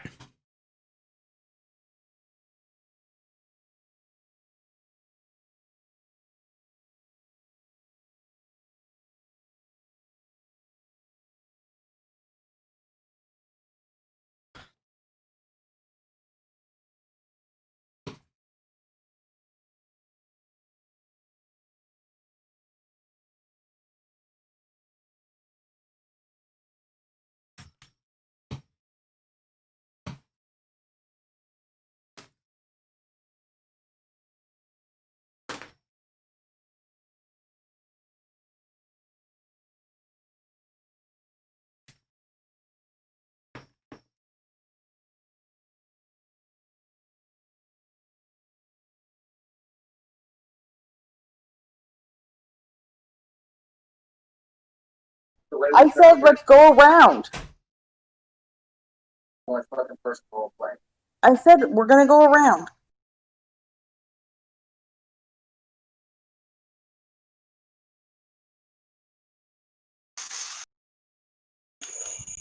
You guys hear me? Yeah. Yes, sir. All right.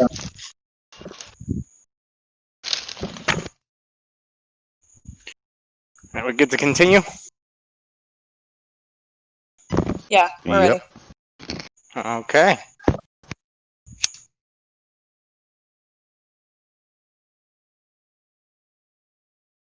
We're gonna go around.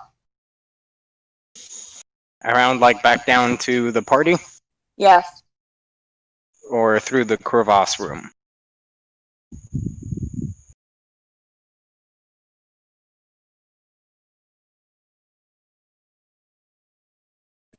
Through the crevasse. All right. Give me just 1 moment.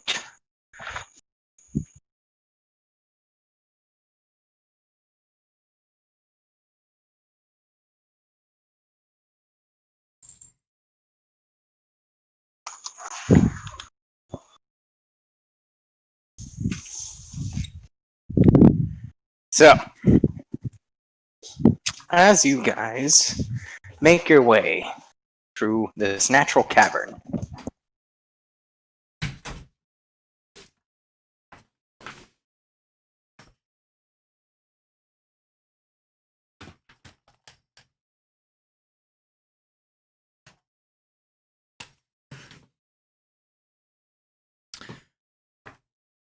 Do-do-do-do.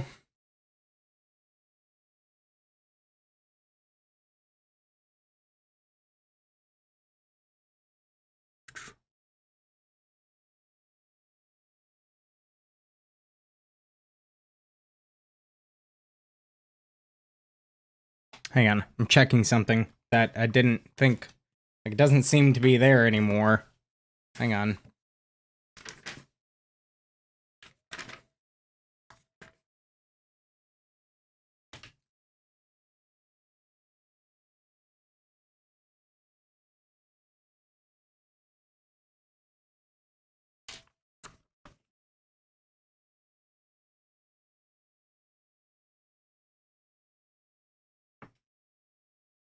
What the fuck?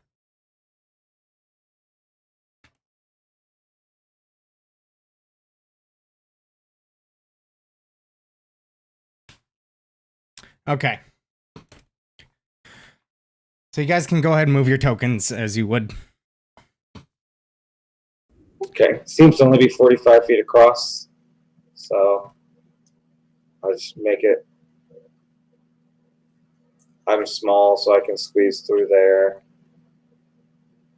Yeah, that's just a normal width. So, Nesca, as you enter this Yes. area, Whoa.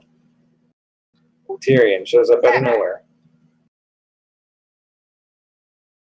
as you enter this area, you hear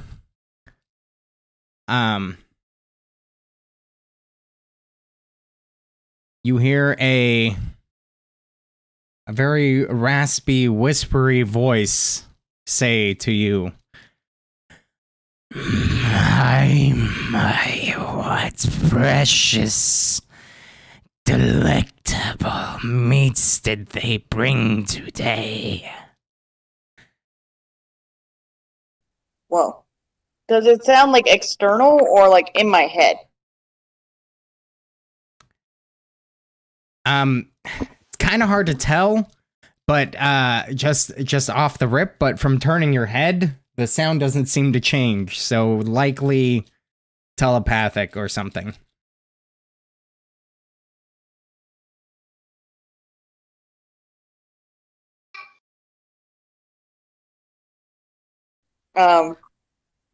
Would everybody have heard that, or just them two? As I said, Nesca heard that. Okay. She can hear you. I'm not quite sure how to deal with that, so I'm just gonna wait for it to say something again. But I'm not gonna tell anyone anything because I think I'm going crazy. All right. So, as you kind of continue making your way through, trying to hide your weirdness, or your weirded out feeling, you make it about another 10 feet, and then you hear, how strange that this sentient male does not talk back. And at that point, I need you to make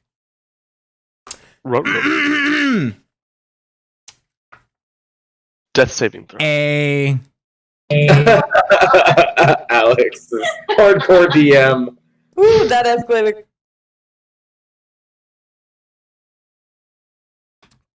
deception check. Okay, all right. Oh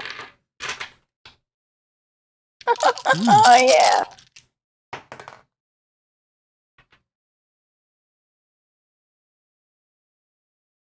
A natural 20.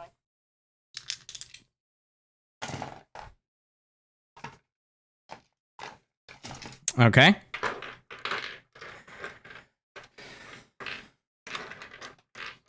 So now you hear in your head,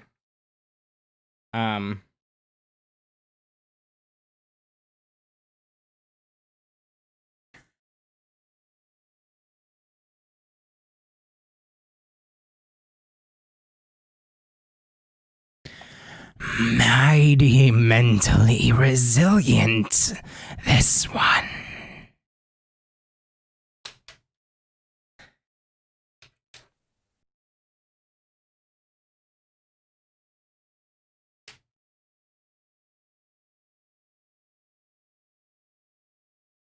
If you're talking, I can't hear you. I'm sorry. Can you hear me now? Yeah. Sorry. Sometimes my push to talk doesn't work. Yeah. All right. So she says out loud where she stops where she's standing, and she says out loud, "I am quite mentally resilient. Now, who are you, and why are you speaking in my head?" So you got all of you guys hear that. With the distraction, I would like to try and startle Tyrion by grabbing his pants frantically. By what? Grabbing at his pants frantically. All right, Tyrion, you feel something frantically tugging at your pants.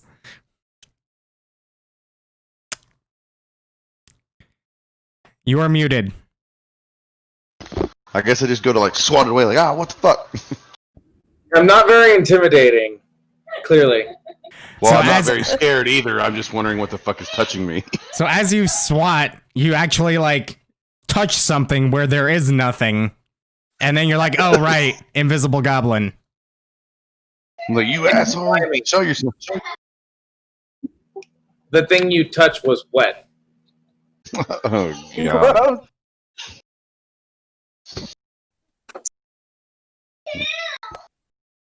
God damn it.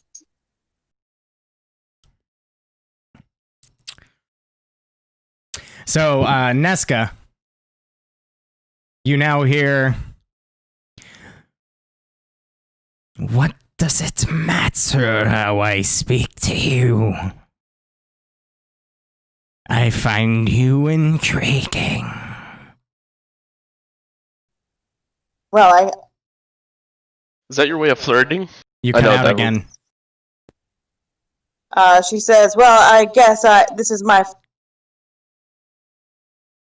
Cut out again.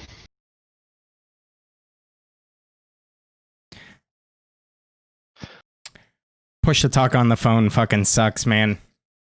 Hold on 1 second. Let me do it on my computer. Okay. Happens to me all the time. I like push and it'll be push to talk, but then I move my thumb a little bit and it like tries to pull it up or to the side and that stops the push to talk. It's fucking stupid.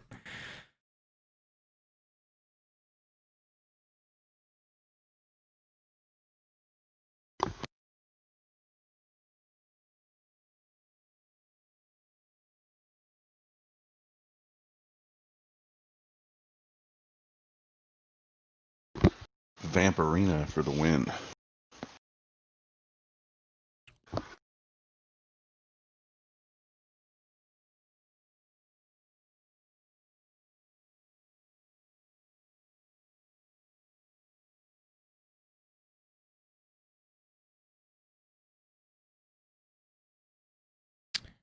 Reminds me, I need to change the music. Yeah, the wolf howling was always throwing me off.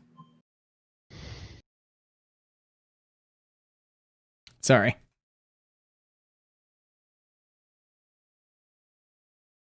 It's 8:58. Just in case my clock wanted to tell you. All right, can you hear me now? Yeah. Awesome. All right. So she says out loud, she says, "Well, I have to admit this is my very first time talking telepathically with somebody. Oh, well, you are talking telepathically to me, of course. It's quite intriguing and rather impressive, I must say. I'm interested to know who's talking to me, or maybe rather what."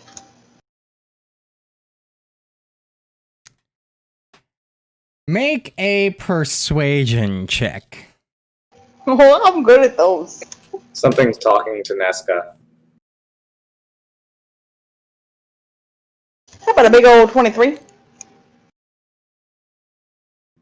Can I do a perception to look around and see what the hell she's talking to? Sure. It's not me. Because it's not me.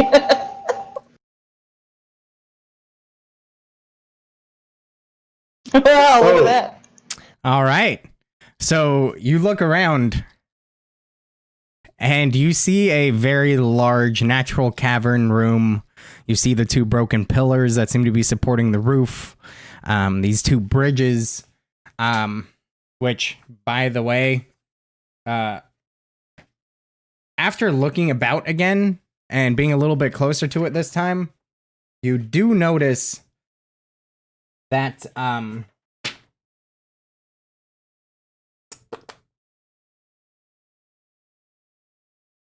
the southern bridge seems to be rigged to collapse when a decent amount of weight is put on it. Classic goblin trick. And, you know, you see the crevasse, you see the walls, you see everything just fine, but that's about it. All right. Neska's insane, but I tell everyone that that bridge isn't stable. All right.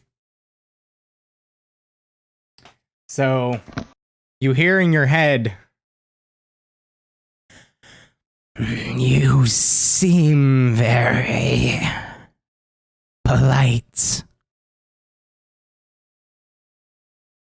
Though I do not know if I can trust you.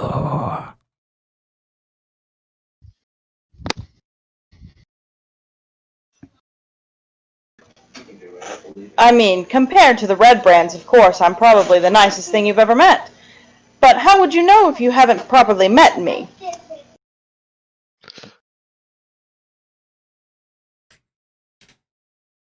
And at that point, I need you to make another deception check, please. Oh, Lord.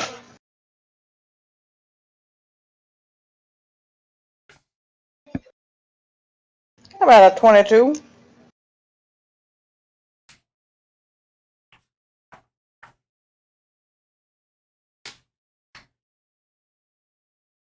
All right. So now you hear...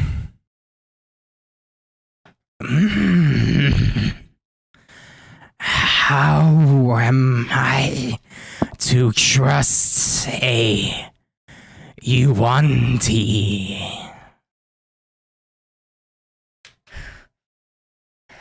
Oh, well, now I'm quite intrigued. You're the only one to have figured it out, which must mean you are quite intelligent. Though you are in my head, so that makes a lot of sense.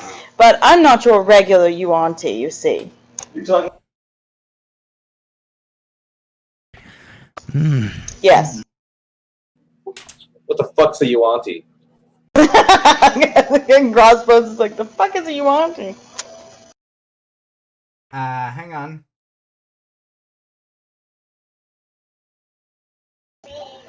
In fact, if you'd like, my new friend, I could play you a song. I'm quite good at it.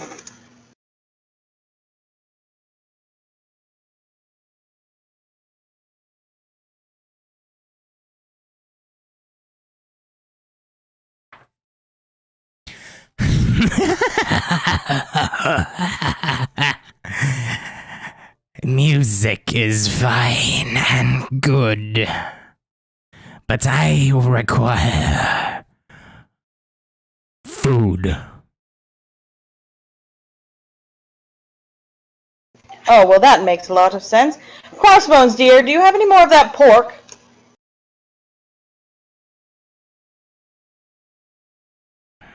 What did I say?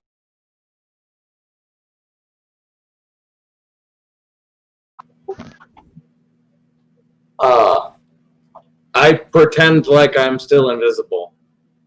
It's my pork. I mean, I just chime in and said I have salted meat. I don't know what you need it for.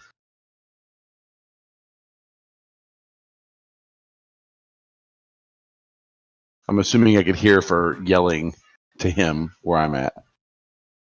yeah. Well, I need it for my new friend. He's hungry, apparently, and well, I'd like for him to trust us, because we're a trusting group. Trustworthy group, rather.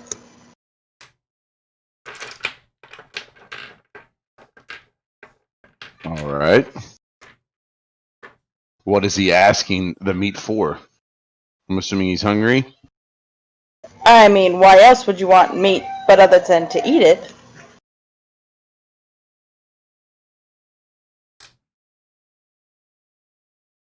Okay. Rather the meat than us, I say. I slide you 1 pound of the salted meat that I have of the 2. So are you going out there and handing it to her? Yeah, I'm just gonna go out here and give it to her, All right, make a deception check. or wherever's easiest to stand. Not what I wanted to see. 5. So now you hear in your head,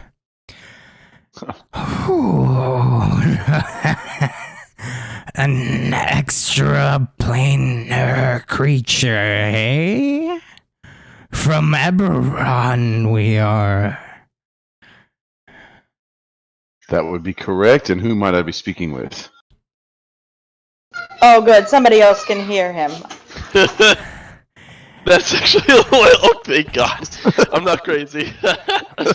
Oh shit. Now you both hear in your head, no. I do not want this preserved trash. I want fresh meat. Does it particularly have to be freshly killed, or can it have been killed recently? Or do you prefer to eat it alive? Well, if we're speaking of preference, that would be living. Diego Pennywise over here. That's just what I had assumed. Well, Recently slain will do. oh, beautiful. Then hold 1 moment. I will be right back. I go out and grab one of the bodies that's in front of the door. Okay. Whatever. 8 hours is recent. So easy enough for you to, drag the body back in. Are you just kind of plopping it on the ground somewhere? Or? Yes. Yeah, when I get back in, I'll say, now I'm really not sure where to throw it, but I'm going to assume that you might be in the chasm.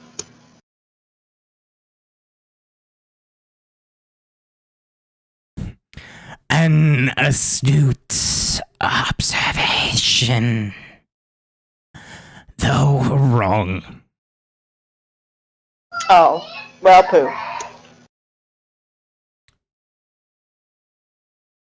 And at this point, you see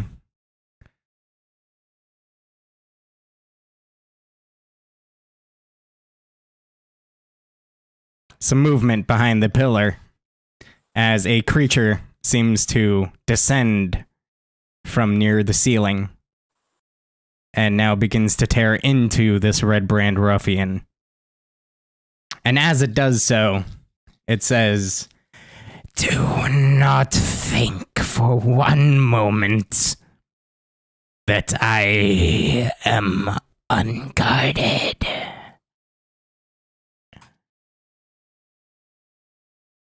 I would not think of it, my friend. I only asked for passage across the bridge when you were finished with your meal. For me and my companions, of course.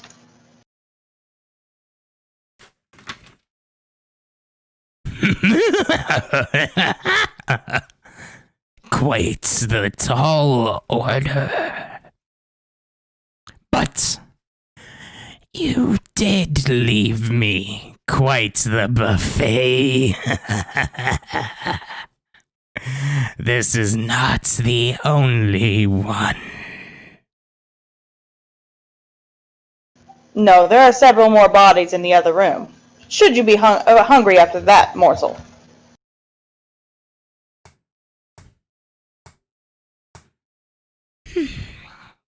Yes, I will be hungry for quite some time.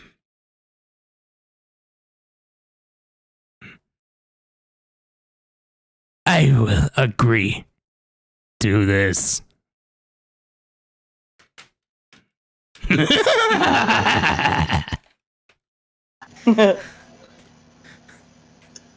Well, I am quite grateful, and I'm sure my companions are as well. You have been very amicable. You have been quite persuasive. Do not thank me. Thank yourself.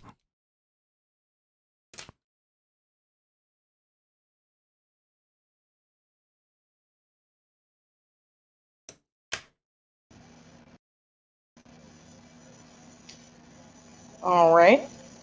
I can't see it behind the pillar, but can you tell me what it is? Because I'm curious.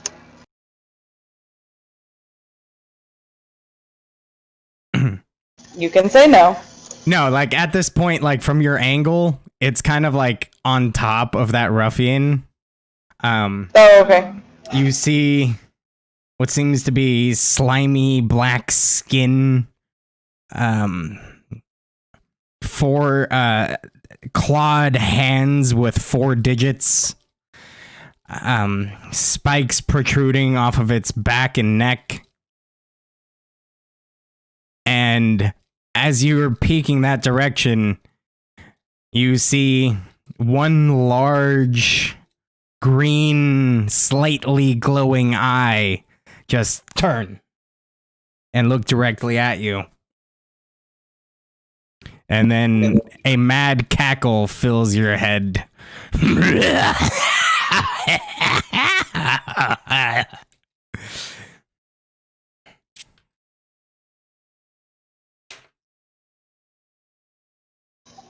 She merely gives a finger wave and stays where she is and waits for him patiently to finish eating. All right. At that note, you see, in the quickest of movement, you see a flash of this creature head to the north, and then disappear from sight.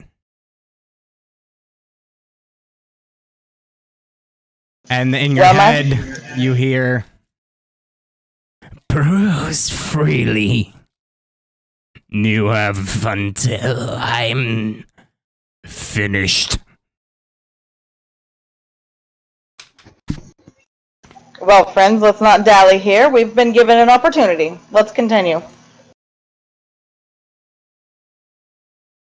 Okay, well, I'll just make my way back to come back and get Zerdak and arrows. All right. And let them know what he's been saying. Arrow says, "Well, that's fucking weird. Let's get done in here, huh?" That's also the reason why we told you last, Arrows. Let's continue forward.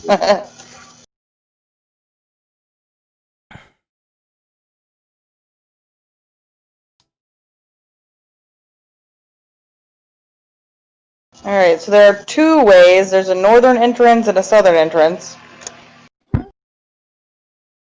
Are those stairs going down or up? Those stairs are going down.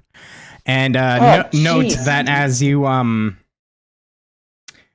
cross the bridge, looking down into this 20-foot deep crevasse, you see heaps of broken, well-gnawed bones, and what appears to be a half-eaten body.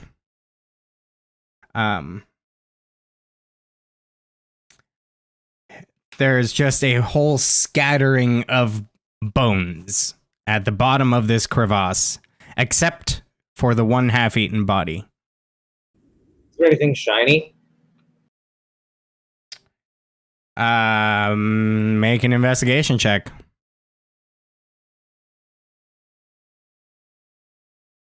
And what kind of garb is the half-eaten body wearing? It's kind of hard to tell from this distance with all the bones and vitriol. You could go down into the crevasse to inspect for yourself if you want. Sure. Okay. easy enough. The walls are sloped enough where you could get down there without issue. As you approach, you see the half-eaten body is... Oh. Hang on.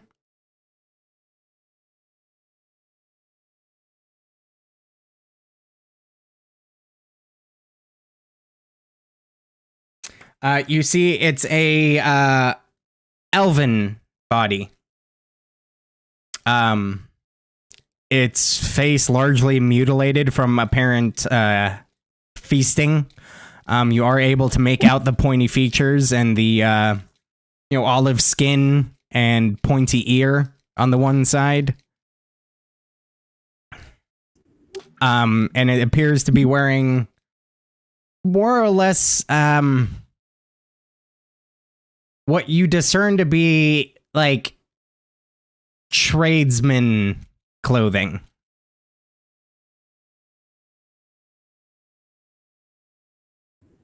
Okay. So that investigation 13 to see if there was anything in the scattered bones. And then does this tradesperson have pockets? Yes. But investigating, they already seem to be empty. However, looking towards the cubby on the north end of the chasm, you see a chest. Ooh. Like just in this like little spot right there? Yeah. Ooh. Is it big? Like too big for me to push up? Yeah, it's a pretty decently sized chest.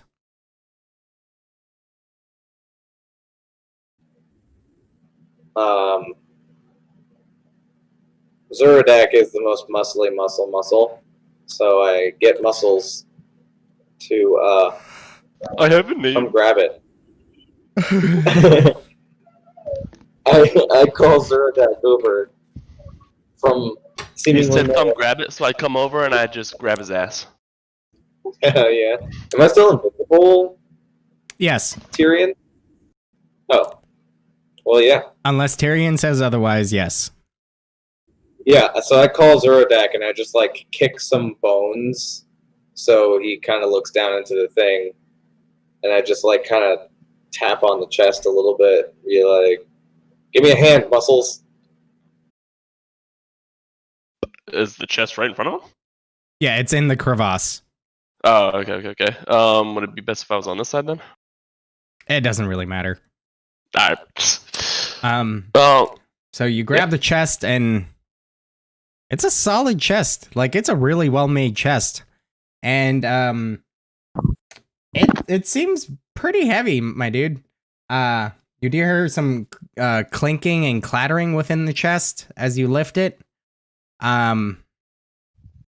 If you're trying to climb out of the crevasse with it, you're gonna have to make me a athletics check. Would I be able to just set it up on top and then climb up myself? It's 20 feet from the bottom to the top of the crevasse. Alright, well, I guess I'm, making an athletics check.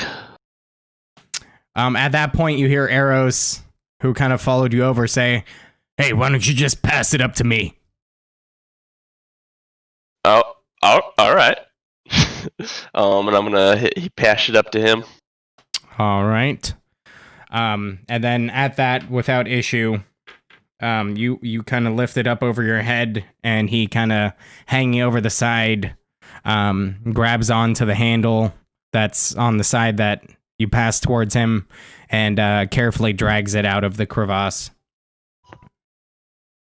Holy shit, this is a big ass chest. Sounds like you're just a bitch. No, man, this thing's heavy.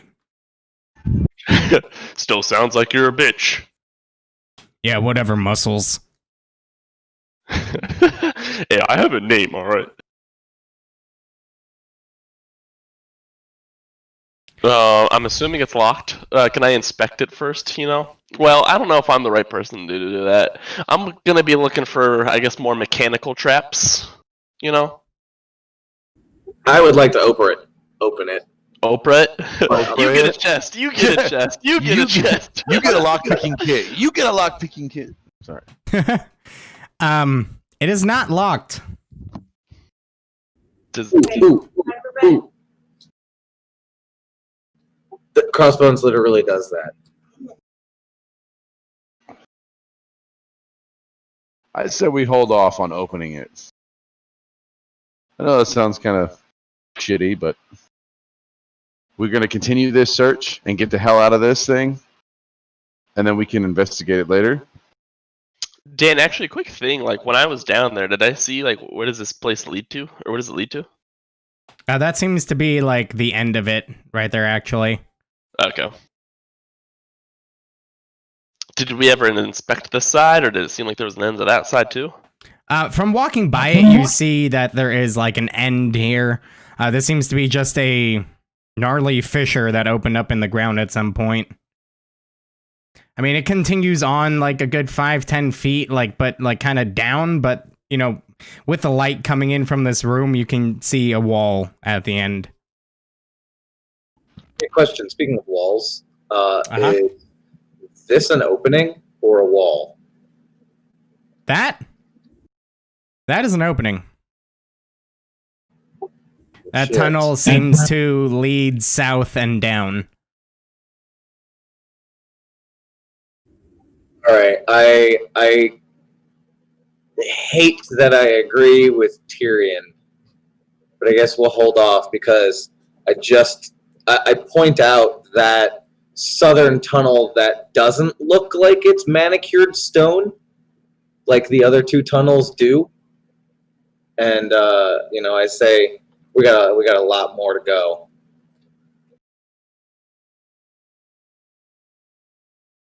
Finally, the goblin agrees with me. You want to check that way first before this other directions?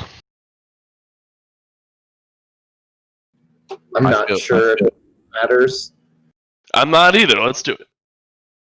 We're going to end up both ways anyways, aren't we? Probably, yeah.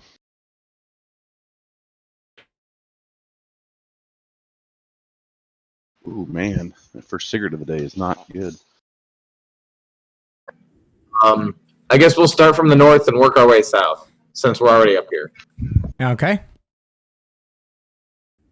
I'm still invisible, so I'm gonna head over here and try and I see two doors, and I do my best not to groan audibly. I just kind of hide in this little spot. I will do a perception check 5 feet from the doors, see if there's any kind of sounds coming from inside the doors, or if there's light coming from underneath them. That too. Make me another stealth check. 21. All right. Has it been an hour yet? And a perception check. No, not yet. You do see... This is my bad again. Oh, I fucking crit 24 on that one. Nice. Man, Crossbones is on fire with his perception today. So you do see that the northern door is actually open. Okay.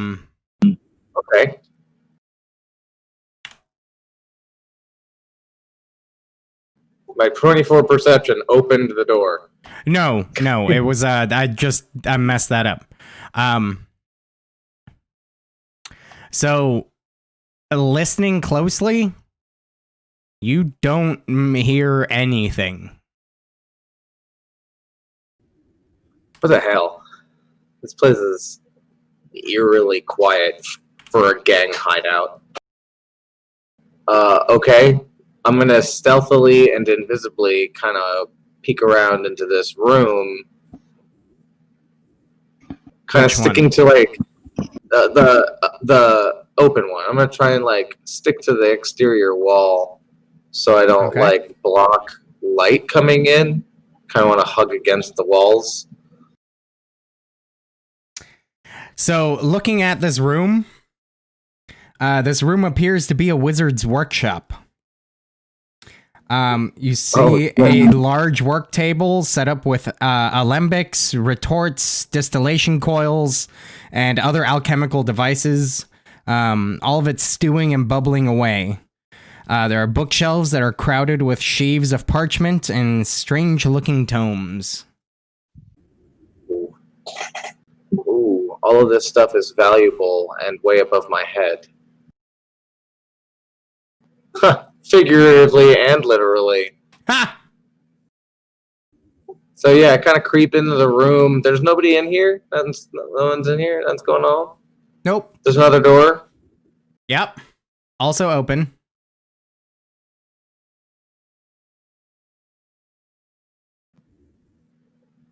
The strange tomes look like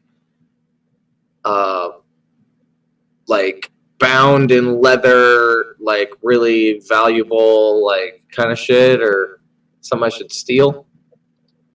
Are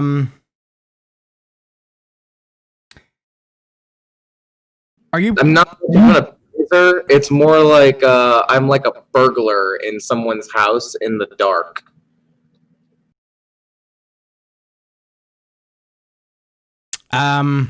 Are you proficient in Arcana? No. Okay.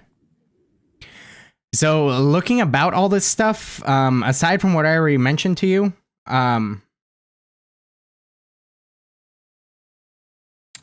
it's literally a smattering of notes and books that are scattered around the room. You're able to make out that they have to do with alchemy, but anything beyond that is kind of beyond you. Anything on this desk that seems valuable? In this room, I see a desk and like a shitty bed. Oh, that room. Oh, I just peered inside. Okay. So that room, you see the walls of this bedchamber are covered with drapes of scarlet cloth. The furnishings include a small writing desk with matching chair, a comfortable-looking bed, and a wooden chest at the foot of the bed. Ooh, ooh, ooh, ooh. Like a little chest? Like a footlocker? Seems to be.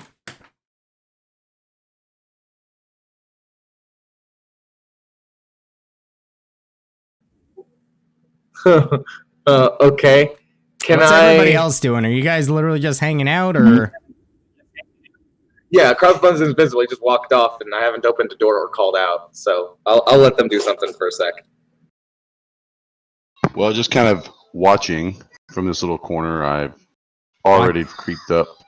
Watching what? Well, I was watching him at that time go No, down these little stairs. No, you weren't. He's invisible. Wow, well, fuck. Okay, well, not knowing or hearing anything, I just kind of creep down here. Okay. And you see a open door on the north side and a closed door on the south. You do see the glow of torchlight underneath the door. On the south side or the north side? On the south. The north side is open. Zerdek, what are you doing? Oh, go ahead. I guess I'm just gonna follow them down that western staircase. Eros is actually going to chime up and say, "Hey, why don't we check out the one on the south? Why don't you check out the one of the? I don't like everybody clamoring into the same space." I heard something about a wizard room, but alright, I wanted to check it out, but it's fine. All right. Do you want me to move I'll move my token in. We can go down the south one.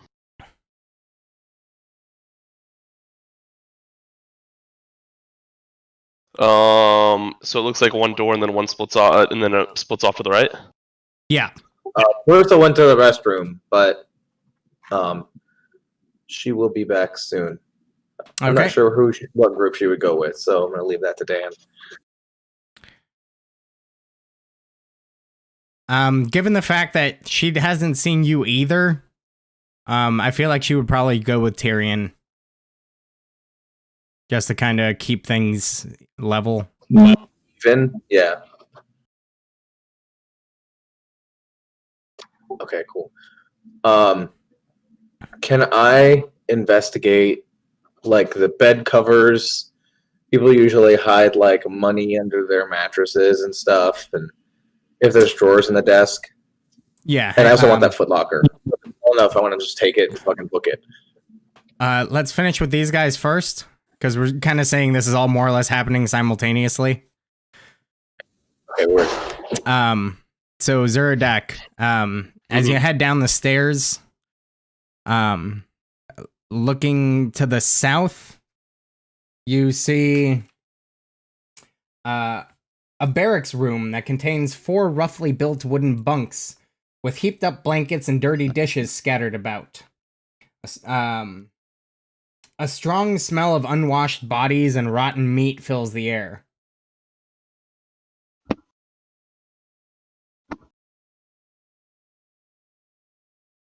Okay. And then to the north, you see what appears to be some sort of, from this position, common room of sorts, with a door open right here, the one on the other end being closed. I can go in. What do you mean one's open, one's closed? That one's closed. Uh-huh. The one you came in is open. Oh, gotcha. And this common room, you see several worn tables and chairs are scattered around this large room. Wooden benches are drawn up against walls, decorated with draperies of brown and red, and several ale kegs are propped up and tapped. You see... Just these ones, the kegs, or is these also kegs, or these barrels of stuff?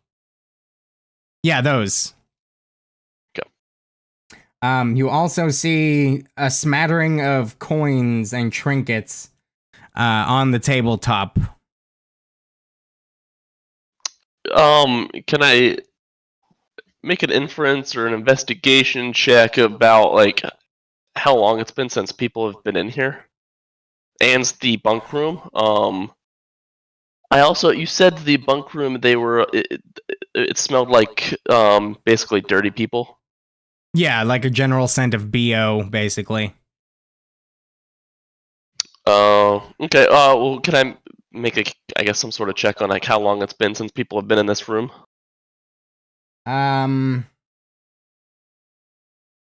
Make a survival check. And Eros will help you on that, so do it at advantage.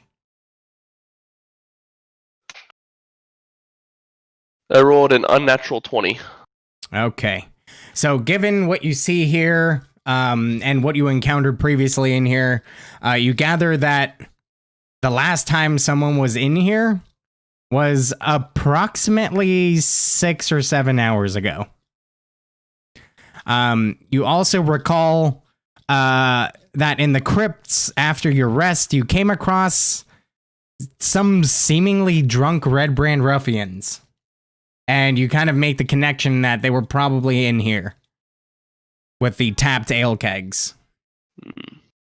Just kind of having a good time. On the table, you also see some playing cards, and the smattering of trinkets and coin kind of leads you to believe that was probably like they're probably having like a gambling bet going down here. How many coins does it appear? How many coins are there? You find a total of about 12 copper, 8 silver pieces, and 8 gold pieces. And you also find a gold earring set with a tiny ruby. It was, how many silver pieces was it? 8. And how many copper? 12. Alright, I'm taking all of that. And then I'm assuming I wouldn't know how much the ring, or was it was a ring, right? That's an earring. Earring. I'm assuming I wouldn't know how much that costs.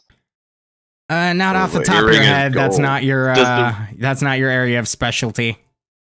Sure. Does the ruby at least look like it's probably like not a cheap thing? Make an investigation check.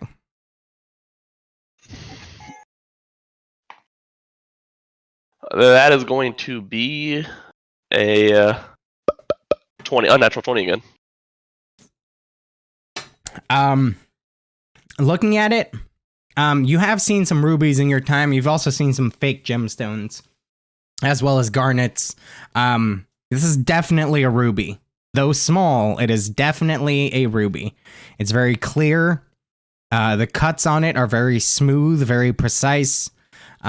It does seem to be, if this actually is a ruby, and you're pretty sure it is, that alone is probably worth at least 20 gold pieces. Gold aside. All right. I guess I'll take the earring.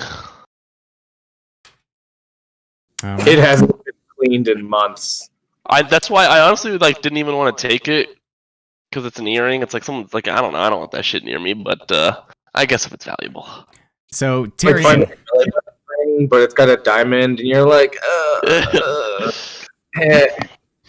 so Tyrion. I mean, earrings are probably the cleanest jewelry that you can get because earring holes are like they're not wounds, they're just closed over holes. So it's not like they've got gunk in it, not like a nose True. ring or something like that.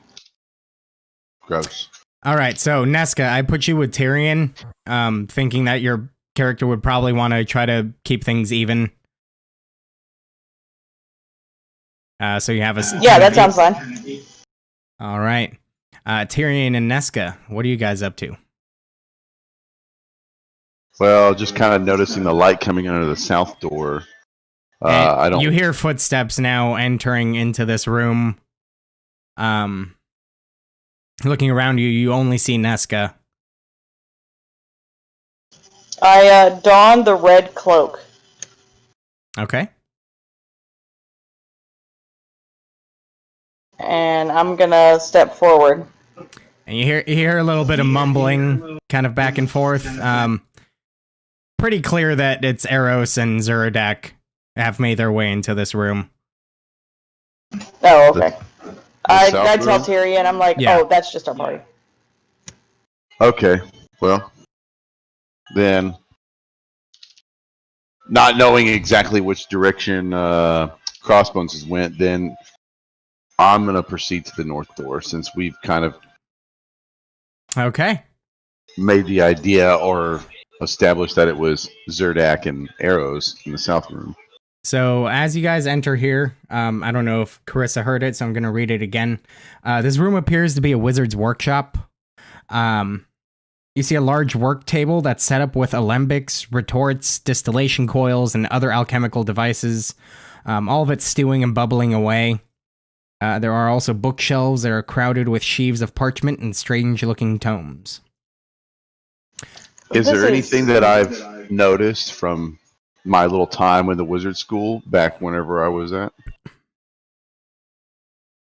Are you proficient with Arcana? No, but I was kind of studying the arts while I was there before I... Sure. You were studying Encountered what I magic. did. You weren't studying alchemy. Correct. Oh, okay. Gotcha. Nesca says, well, this is not what I was expecting while going through a ruffian's mansion. Well, I mean, I guess I should have expected anything after being telepathically bonded with that, our new friend.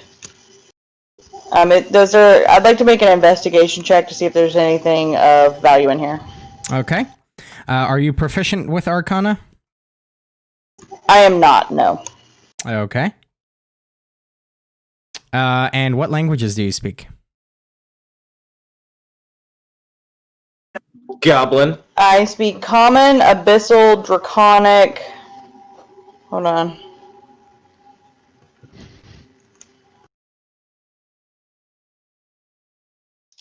Yeah, Common, Abyssal, and Draconic, and I can speak to snakes too. Okay. Well, there's no snakes down here for you to speak to, unfortunately. Damn. Tyrion, what languages do you speak while she's investigation? So yeah, you look around. You see a smattering of books and notes scattered around the room. Basic texts on alchemy. You're not really sure what to make of it. You also find a tome that is written in a language that you do not understand. Yeah, I don't. I just speak Common and Elvish. Okay. I'm gonna take that because tomes are very important. Okay.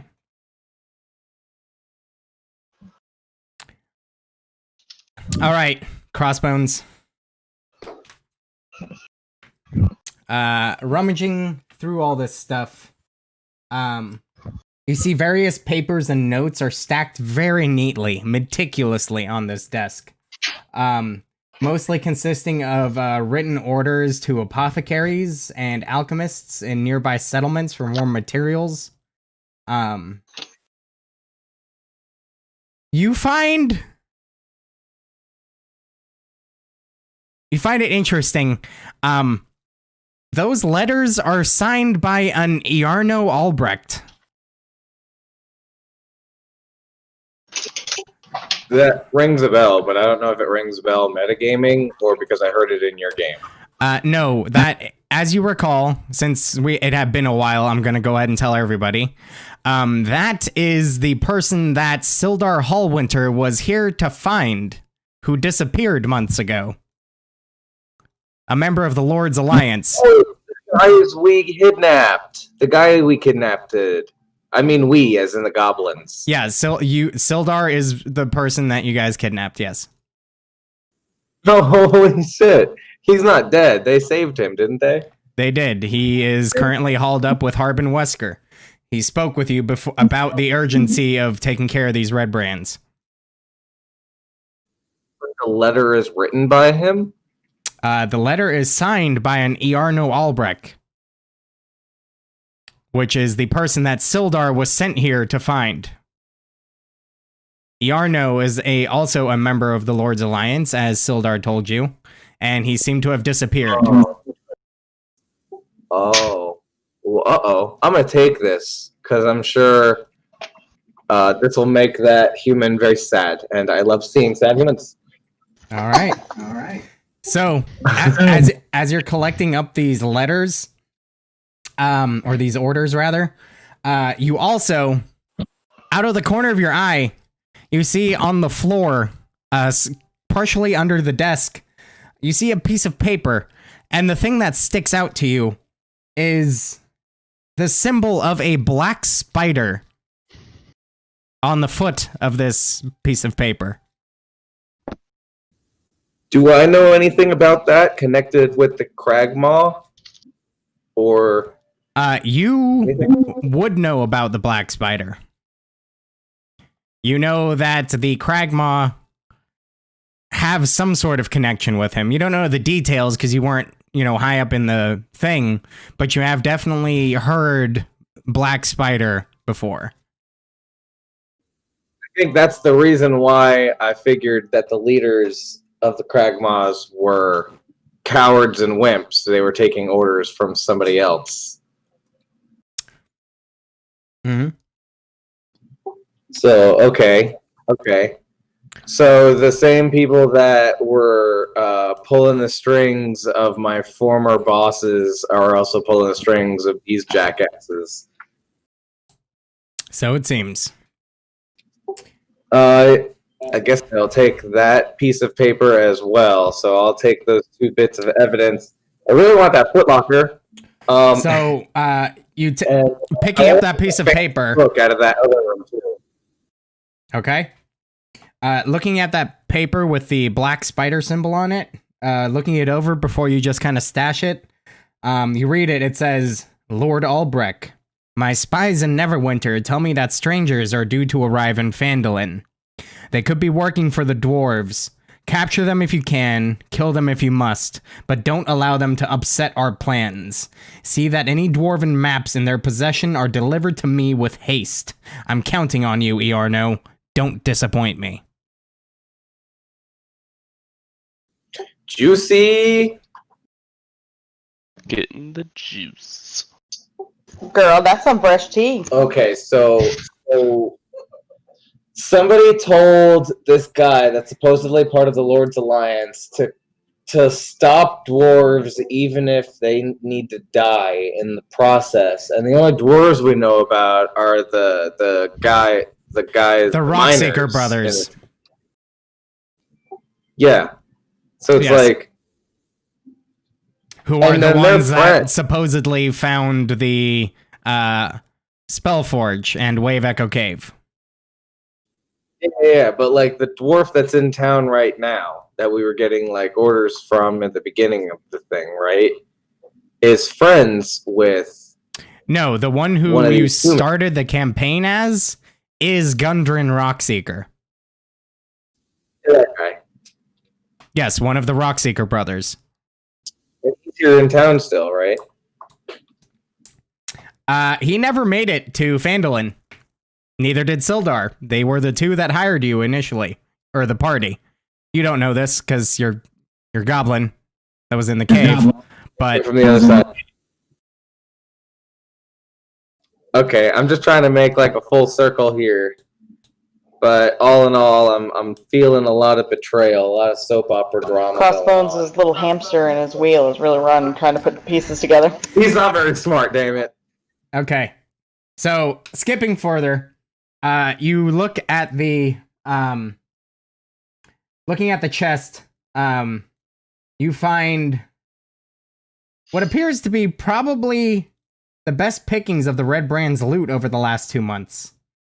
You find 180 silver pieces, 130 gold pieces, and a silk pouch that contains 5 carnelians, 2 peridot, and a pearl.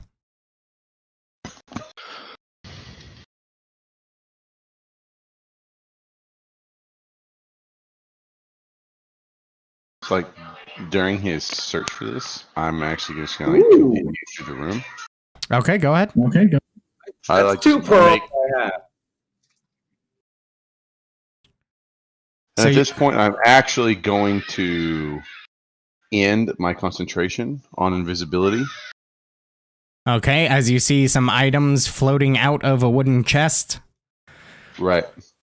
I'm like, there you are, prankster. I chuckle evilly Menacingly. as you see me literally robbing this chest. I am shamelessly still robbing the chest. Like, oh shit, I got caught. I just kind of, I'm like, does that belong to you?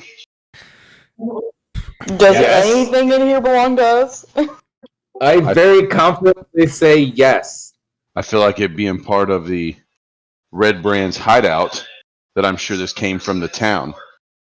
Any chance that we could just give this back to the good town, the good people of the town?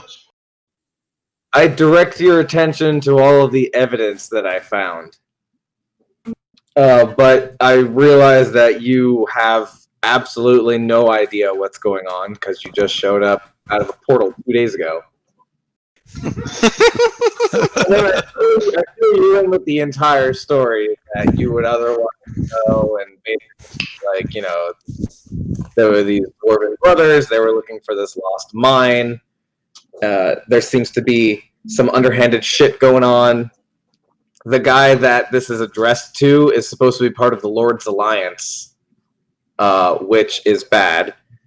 And I tell you that it's written by the same person who pulled the strings of my goblin clan, this black spider. So, real quick, you're not Eros at this point coming into the room. Kind of hears that part and he says, "What the hell do you mean the Lord's Alliance is bad? They're the best guys around. They make sure everything stays on the up and up." No. You misunderstood. Pay attention. I said this guy is part of the Lord's Alliance, but this letter here and I pointed out, I said, it's written by the same guy that was pulling the strings of my goblin clan and seems to be in charge around here with these Redbrands, and it's addressed to this man in the Lord's Alliance. So he's a turncoat. Oh. Well, fuck, yeah, that's bad. That's real Hey, bad. There's some important people in town that really need this information. I just kind of look at him like, the information you need, keep, if it helps. But the gold, all your earnings, that belongs to the people of the town. There's no need for you to keep putting that in your pocket. He's still putting it in his pocket as we speak. As he's talking to me, just like, oh shit. Sorry, you're not going to convince me otherwise. I'm not leaving this in here.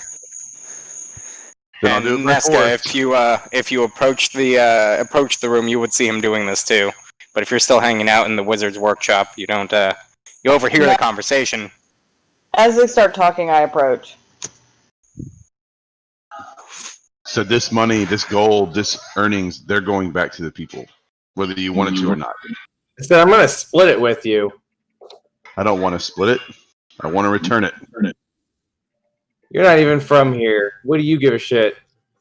Good is good, and these people deserve to have better lives. That's Not the to be most stolen. pathetic human thing I've ever heard come out of an elf's mouth.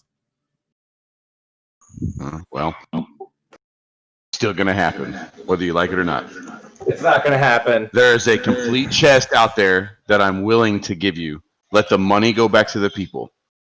So, Crossbones, can I remind you that the mayor knows that we're in here looking for this specific gold? If we do not come back for it, then there will be suspicious eyes on this group. Oh, I have no idea what you all talked about. Oh, I apologize. Let me tell you that we went to the mayor and he knows that we're in here looking for this specific chest of gold. He counted all the gold out, huh? Probably not. Well, it's settled then. We're gonna go ahead and just take a little off the top as, payment, and the rest goes back to the people. Your payment is. I think that's fair. Your payment is a chest we have out there. That's Have you Arrow really speaking. opened said chest? What's inside of it? You've told me not to even open it. It might be full of bones, just like the rest of the bones on the outside of the chest. Well, you don't know that, but this gold belongs to the people. Alright, fine. You can have all the gold. They have been getting robbed for, quite a while.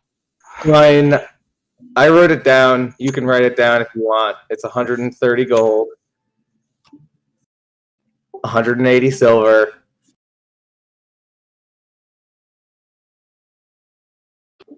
And then there was a silk pouch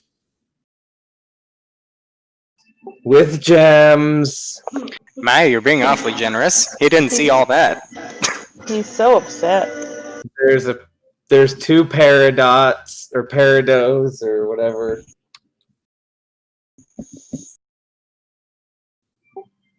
You still caught up with me? Yeah, I'm just writing everything down. Okay, cool. And then there are 5 carnelian. I don't even know what a carnelian is. I have no idea what that is. So It's a precious gem, just not. is there an exact amount of gems? Did you say, or just? Yeah, it was the 2 and then the 5. Carnelians are like these striking red, polished, little orangey blood color things.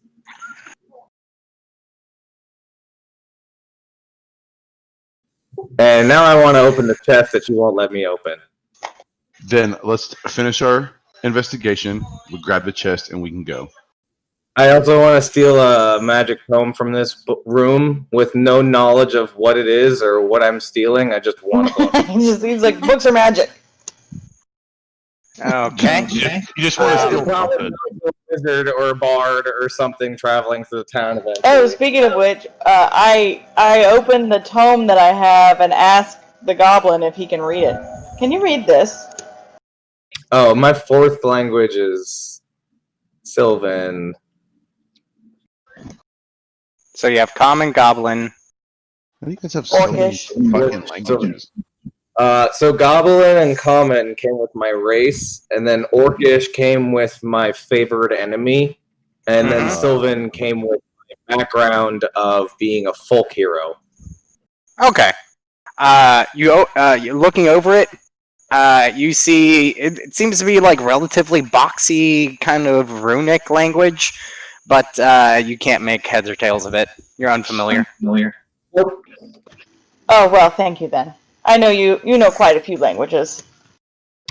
Smartest goblin that ever lived. I would have to agree with you, my friend. And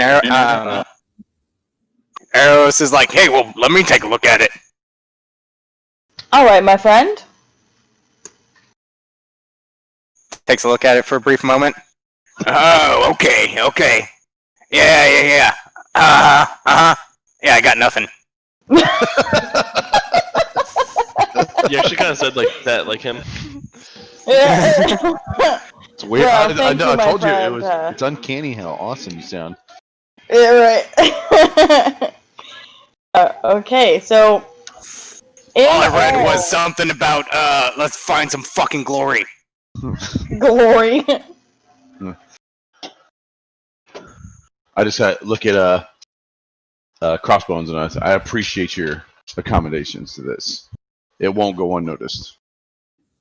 I understand. He giving me all the gold and stuff like that for the. Well, when Nesca says that we were in here for actually finding a box full of money, I can't really come out and say nope, didn't find it.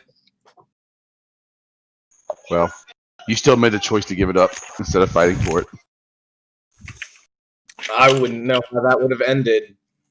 Pretty badly for a goblin.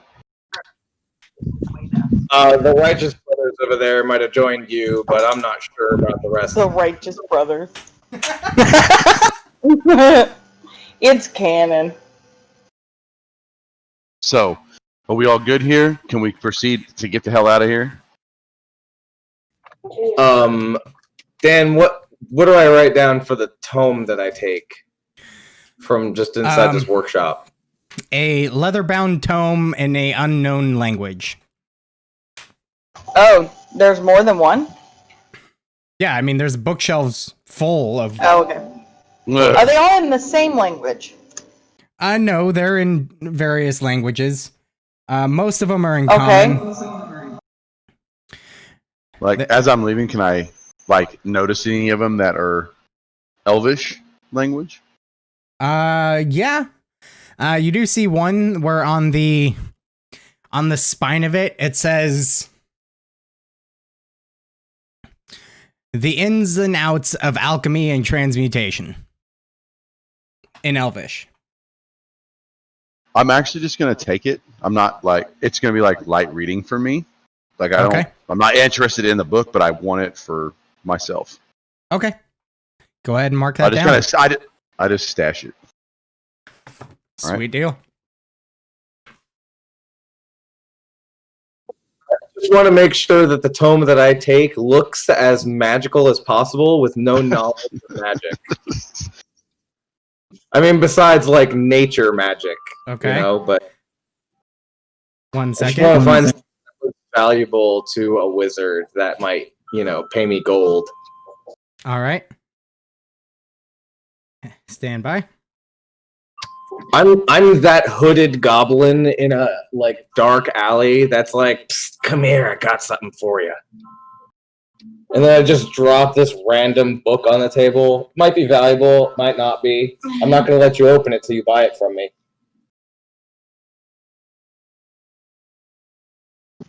They ask you what language it's in, and you're like, it's the language of the angels. I'm like, all right. Nobody can read it, but sure, go ahead. That nobody can read it.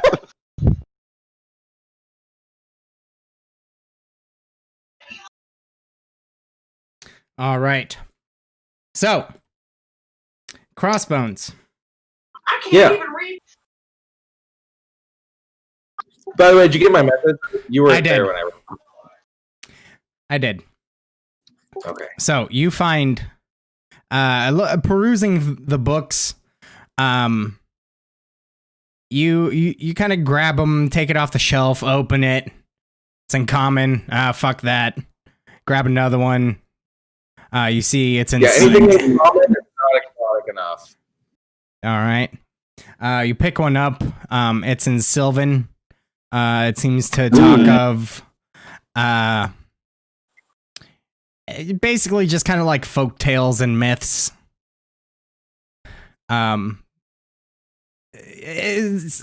Looking over it, like taking a brief skim, you see that it just kind of is talking about like old wives' tales and things that people Like a Mother Goose book. A what? Like a Mother Goose book. Not quite. It's talking about them in more of a from more of a research standpoint. The general gist seems to be somebody was kind of trying to find out if any of these myths had any, weight behind them, or if they were in fact just myths. It's a thing. Looking further through, you grab another few. They're in common, and then you grab another one that is in another language you are unfamiliar with. It's in a very, very beautiful, flowing script. Again, you can't make heads or tails of it, but actually, one second. Script is pretty. It's a very beautiful written language. Take it.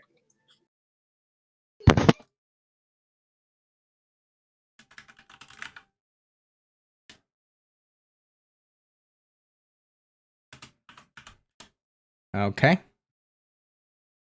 If you're taking it, you can mark down a tome in a very beautiful written language.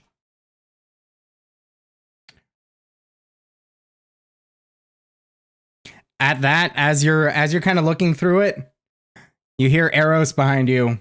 He's just like, "Oh, now that's some good stuff right there." Ask him what he's talking about. Oh, that book. I gesture to the one I've got in my hand. This one? Referring to the one with a beautiful flowing language, he says, "Yeah, that one." What's good about it? I can't read it. I'll probably fetch a pretty penny. Oh, that's more than enough to know.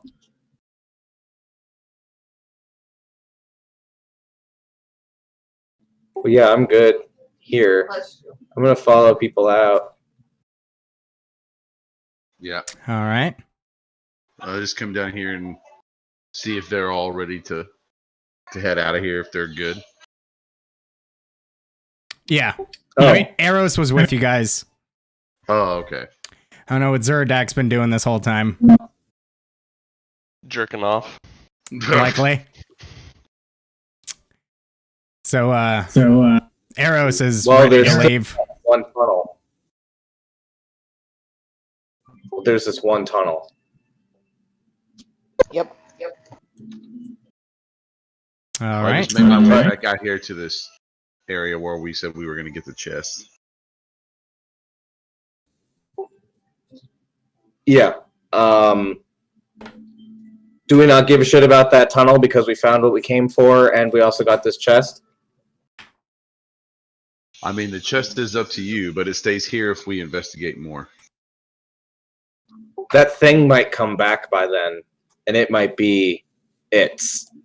Then that's your. I only saw like its arm. I didn't know what it was. Dan, I'm gonna assume Nesca has no fucking idea what that thing was. Yeah, no. Yeah, that's not in her. That's not in her. Like, she just looked at it and went, "That's fucking weird." Yeah. Very weird. I tell the rest of the group out loud in front of Tyrion, I don't like this fucking righteous elven guy. We need to lose dead weight in the group. Wow, you leave Tyrion alone, dude. He has his opinions, and that's fine. Let's get the fucking chest and get out of here. Okay, and then I help whoever wants to help me because I obviously can't lift it by myself. All How right. heavy is the chest? Well, Zerdak struggled, so Well, it was Well, more Zerdak struggled to get it out of the chasm without potentially dropping it or something. He was able to lift 'Cause it it was over his 20 feet. head, but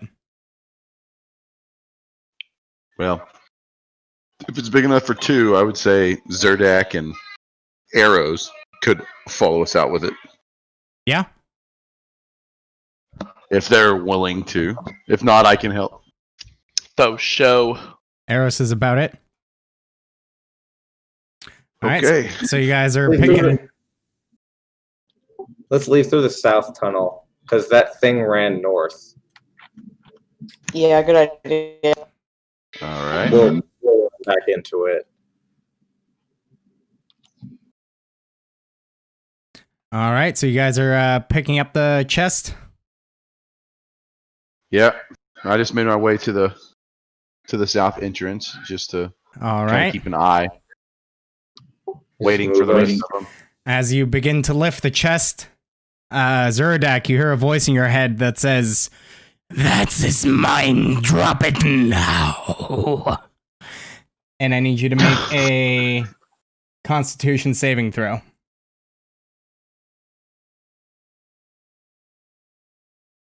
Are we all there? Can you move us, Dan? Or should we just You individually can move yourselves. Hey, 24, bitch. I love the confidence level. I just kind of threw you guys out there as a group. Put yourselves where you want to be. Oh, there's everybody. Where I'm just overseeing it, supervising. Arrows would probably be next to me with the chest. All right, and on that note, I need you all to roll initiative. Oh my god. Okay. Wow. Yeah, same here, buddy. Same here. It's not a good one either. Yeah, I just rolled a 24, so you know. I rolled a critical fail. I got 6. Battle music. This is gonna be fantastic. And as you know, we're doing this. I'm gonna be like, guys, someone really isn't happy we have this chest right now.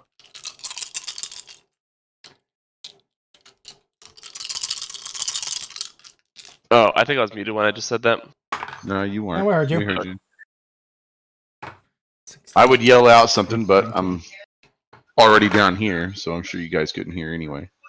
So we have Probably hear you if you yell. nothing. I just this is for the greed of one goblin. Is it worth it? Man, I hope this guy dies.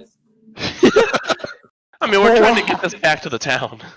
It's not the greed. No, got- this is the extra chest. This is the extra chest. Oh, We already have what we needed for the town.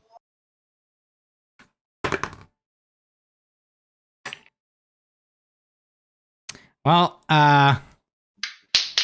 Holy I'm- shit. I'm here for anybody's decision. This is what we choose.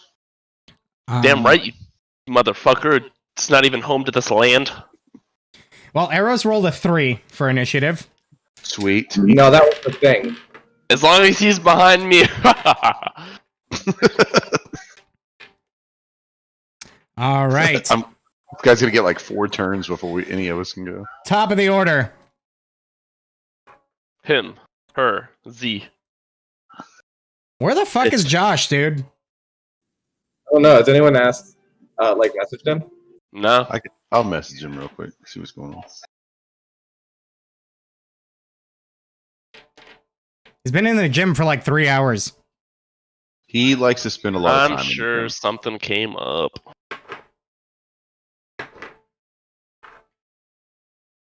I just sent a message. We'll Probably see had to what he drink a says. protein shake or something, you know? He's all about his protein. Drink protein, especially when I was working out with him when he was here. He got me to lose 12 pounds though, so that was cool. Nice. All right. 1, 2, 3, 4, 5. D6 minus 1.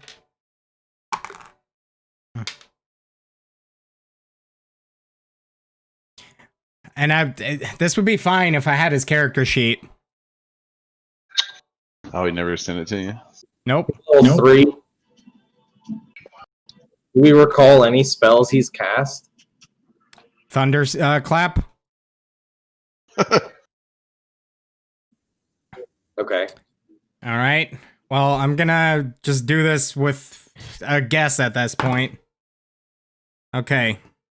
So Eros makes a Constitution saving throw. I also have no idea how much health he has. He has a D8 or D10 hit dice.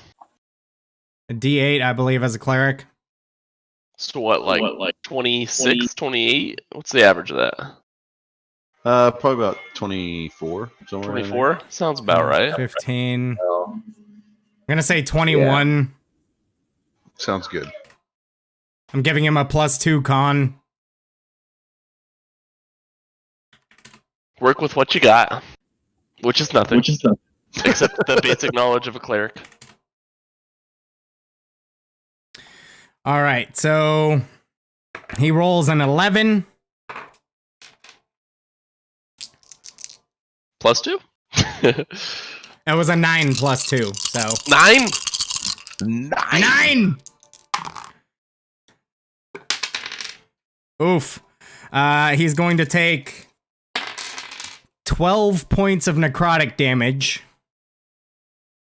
Yeah. That's real nice.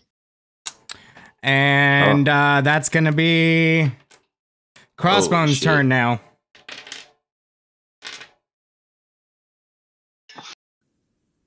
All right. So seeing Nothing.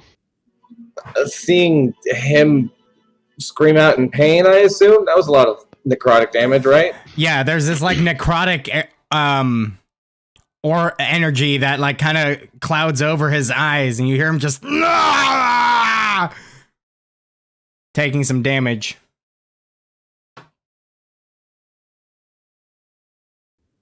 I use all of my movement to move to here. Okay. I'd like to bonus action hide because goblin.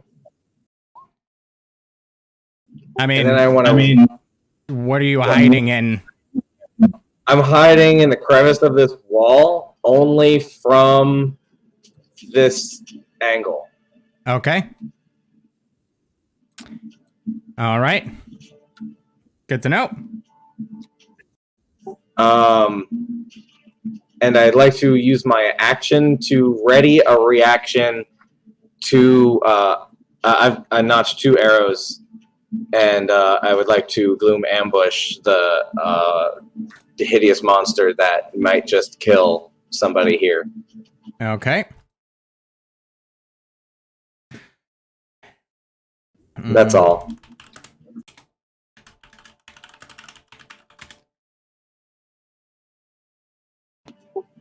All right, hang on. All right. I guess you can't resize my token to small because it would be too small, huh? Yeah, it won't let me. That's weird, being that there's like gnomes and fucking halflings, Kenku, and you know.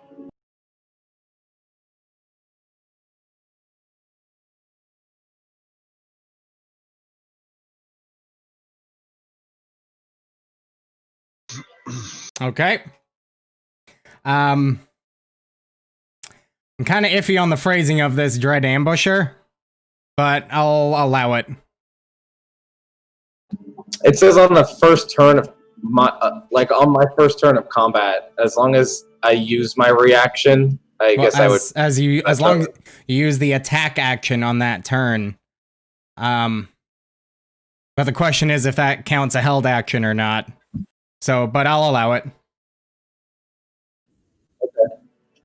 I mean, if I don't use it this turn, then I can't use it for the rest of this fight. Yeah, no, But it's a I first know. turn only thing.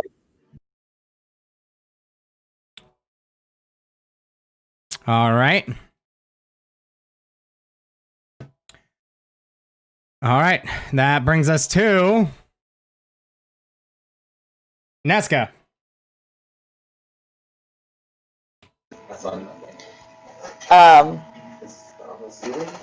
I.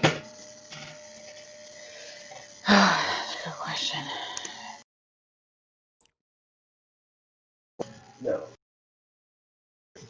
I need to do a perception check to find it. Okay.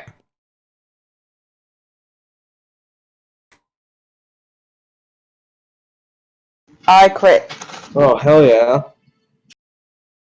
Mm-hmm.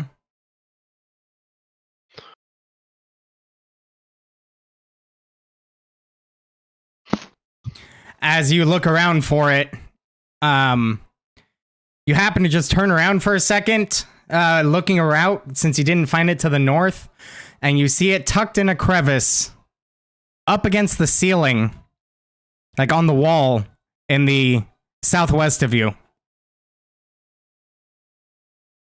Yeah, I see it. Okay. I take a torch out of my bag and light it and toss it near it.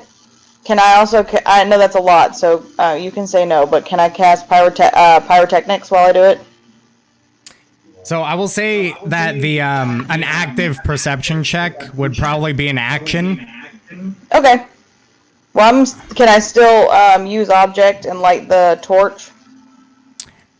I think, if I remember correctly, lighting something is also an action. Okay, that's fine. I'll do it next turn then. Or is at least like taking the torch out's an interaction, and then taking out like your tinder box? I have prestidigitation. That's an action. Okay, yeah, then I'll just use it next turn. Okay.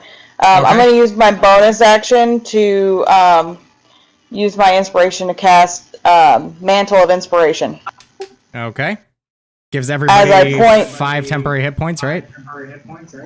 Yes, 5 temporary hit points, and they get the option of moving their movement right now. I point at it as I'm doing it to pinpoint where it is. 20. On that, Eros runs right down over here. Can't quite Is this get the to it. dude? Yeah. It's 20 feet in the air currently. Ish. Okay, then I'm gonna move right here. You have a good line of sight. I mean, can you see it? 20 feet in the air. I don't know. I mean, Eros ran towards it. I mean, you have the column in the way here, right? A little bit, and then the edge of the wall. Okay. So I would say about half cover. Okay. I can't use my reaction to move because I held my reaction to attack. So I No, won't you move held at an all. action. And I- You still have a reaction. Well, when you hold an action, you do it as a reaction when it triggers. It uses your reaction. I'm going to shoot it, regardless of the half cover.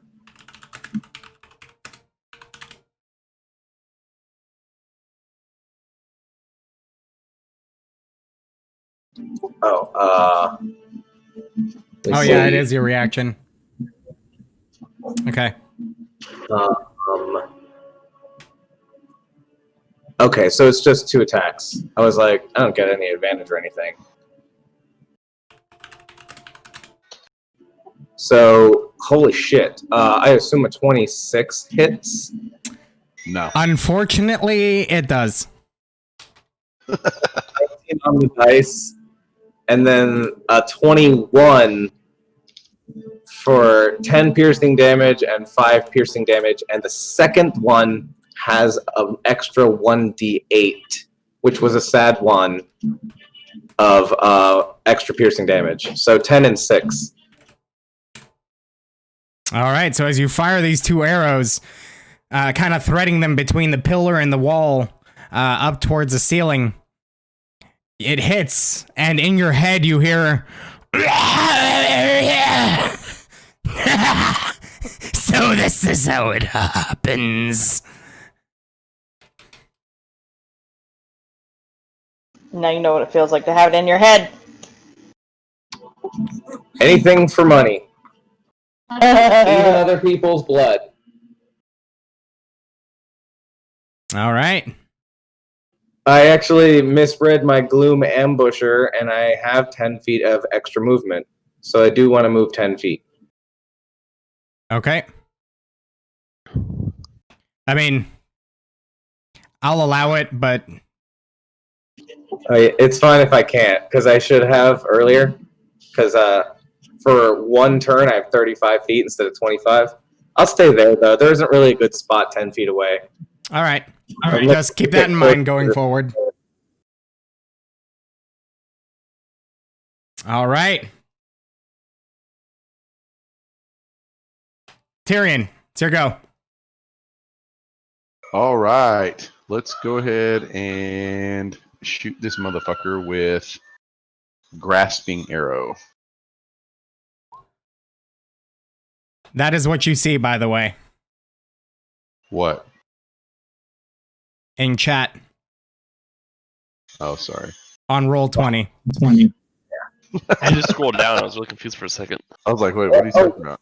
Also, okay, so I rolled a 21. That hits.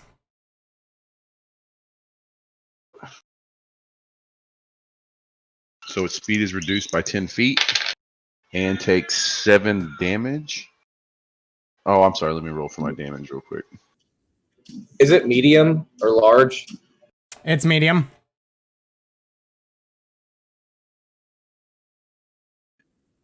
Image can be deceiving. It kind of looks small. No, it's medium size. So it takes 17 damage. That's with a +2 poison damage. Man, those arrows are fucking flying. All right. You hear in your head, "Kai! You're next." And then I actually use action surge to shoot another arrow at him. Okay. Oh, hell yeah. And that one's going to hit for 20. Okay, that hits. Ugh. And then additional 7 points of damage. Sweet deal. Similar sound in your head once again. All right. Damn, you did crossbones on that first shot. Hell yeah. Zerdek, you're up. Okay. I'm going to run up about, to give or take, like, right here. And I guess I'm going to throw a spear at it since it's pretty far away. There you go. And that is a 21 to hit. That hits. Roll Damn. damage. Nice. Sweet. That is an 8 damage. All right, so as you throw the spear, it pierces into this thing's torso. It is fucking hurt. Oh, and I forgot to mention, since he had just said in my head, like you're taking my chest or something, I'm gonna yell back, "What makes it yours?" as I'm running forward with my spear. All right. You don't hear a response, but yeah. Okay, and that's my turn.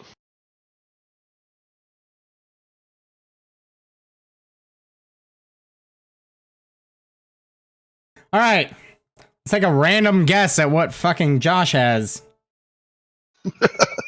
I'm almost positive he has a longsword. I'm like 99% certain on that. It's also 20 feet up. I'm 99% certain he has a longsword. Dude, he might have like fucking what's the one? The dex save cleric cantrip. At this point, it's the GM. What are you going to choose? Sacred Flame? Sacred flame. Yeah, he's gonna go ahead and do that. Alright, it's cannon. If he doesn't have it, he has to switch out one of his cantrips when he gets off. Yeah.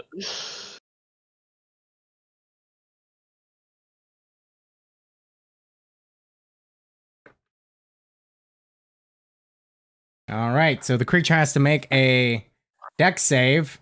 I'm gonna say his saving throw is a fucking 14. Yeah. Sounds good. Well, it rolled a natural 1. Oh, fuck. It's literally Yeet. Oh, fuck. fuck. Oh, it's a fuck. So that's 1d8 radiant damage. 5 points of radiant damage. Nice. All right. So at that brings us back to the Nothic.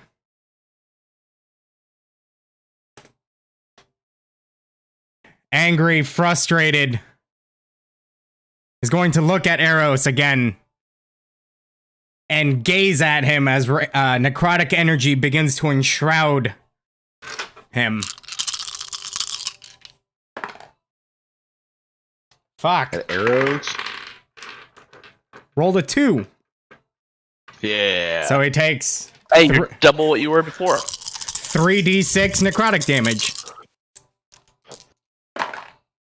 Jesus. 11, 12. Christ. Eros seems to barely be standing.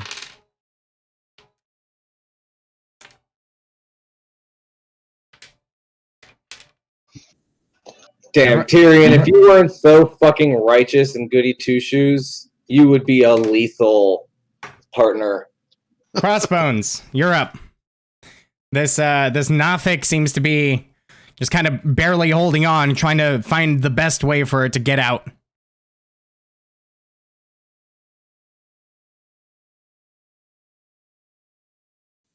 If only Crossbones knew anything about Nothics at all. It probably knows some shit. But I guess I'll never know.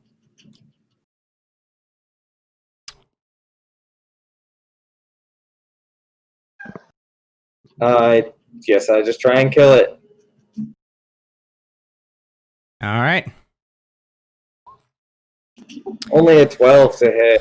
All right, so you wind up and fire. Unfortunately, that does not find purchase. You hit the wall near it, and it just kind of looks at you.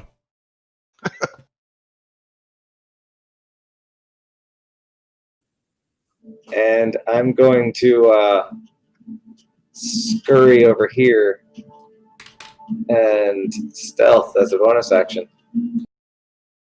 All right.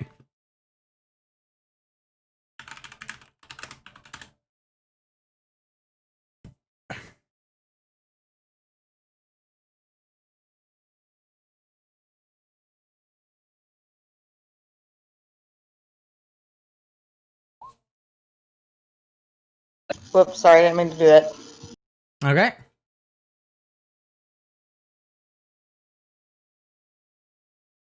Can I stow my bow and pull my short sword? Yeah. Okay, I've done that for the end of my turn. I'm done. Sweet deal. Done. Nesca. No, I lied. I actually am going to do that. I'm going to cast Vicious Mockery on him as my Okay. action. He has to make a DC 15 Wisdom save. Say rude. Yeah, I'm going to tell him, well, now we're not friends anymore. All right. So he rolled a 3.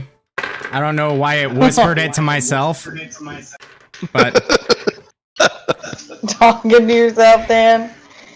Alright, it takes 4 psychic damage and has disadvantage on the next attack roll it makes. yes, it does. And then I'm going to use my bonus action to cast Healing Word on arrows with a second level spell slot. Okay. Damn, nice.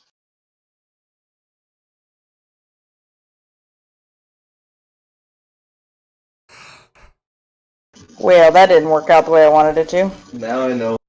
Yeah, you have to set it to create a As an attack. yeah. Hold on 1 second. Let me calculate that.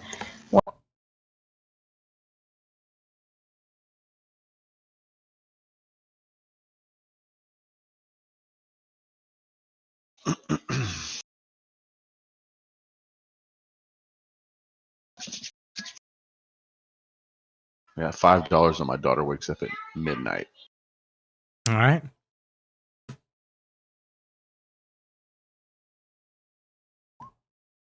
Nice. Oh, damn, I T-heed. It's 10 HP back.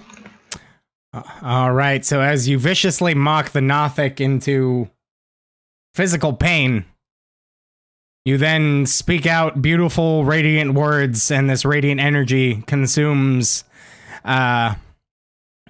Eros and heals him for a good chunk. Well done. That's the end of my turn. All right. Tyrion. I actually draw my arrow, and as I'm doing so, I look at him and I yell, "Is this where you want to die? Is it worth it?"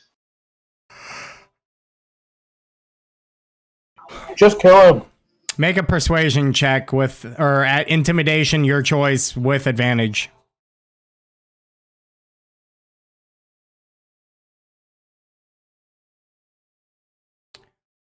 With advantage, I got With a intimidation, it would persuasion. be with advantage. With persuasion, it would be disadvantage. Sorry. Okay, so intimidation with advantage, we got an 18. 18. Let's just say I would have got a 20 with persuasion, but Yeah, that's my bad. I thought about it for a Oh, you're second fine. and then was like, yeah, it wouldn't You're make fine. sense for you to have advantage on persuading something right now. It kind of looks directly at you, and you hear in your head, I yield. and then I just kind of bring my bow down, but not Yeah, you leave the arrow knocked, but right. And I just kind of yell at everybody to stand down. Just stop. Let's hear what he has to say.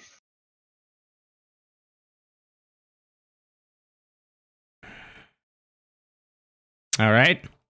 Does everybody agree? I mean, I guess I ain't disagreeing. I'll wait and see That's kind of what where I'm at. I'm not disagreeing, but happens. You're also hiding too. All right. maybe I can hear you scream that from across the hall. So we're gonna stay in initiative for now. Zerdak, Yeah, I'm still like, you kind of both agree. ready. Yeah.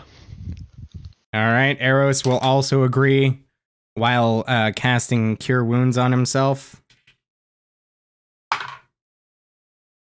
gonna say he gets another 9 hit points back. Brings him up to full health, actually, on the money. Nice. Oh damn. Now it's the Nothic's turn. Oh, it has no chance. The guy it nearly killed is now fully healed. So the Nothic, you all hear this.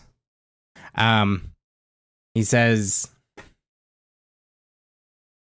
"Those were my things. But if you want them, take them. Leave me with my life."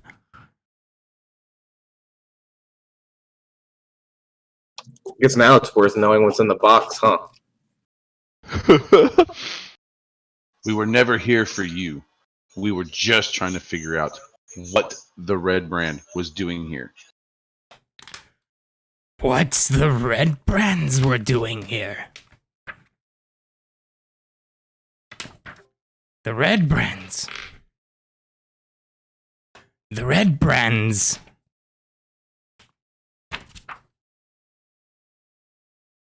I can tell you of them. Any information would be helpful.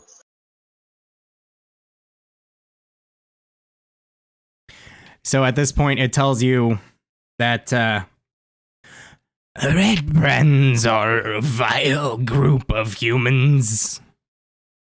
Their leader is a man known as Glassstaff. Dramatic music. It's glass staff. Yes.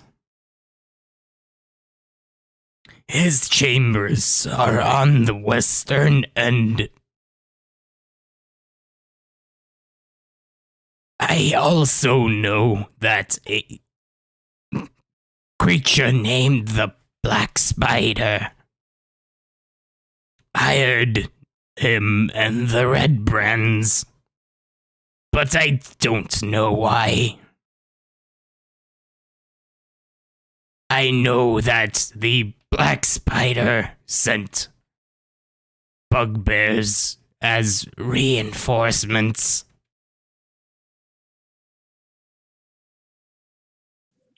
Yeah, my bugbears. I see you already know of the captives. It's a shame they didn't make it.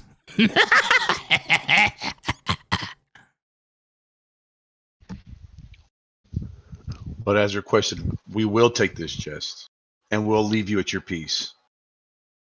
I expect you to honor yours and let us get out of here.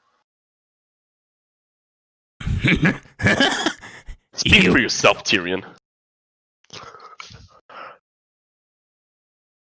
I'm asking you all to leave this one alone.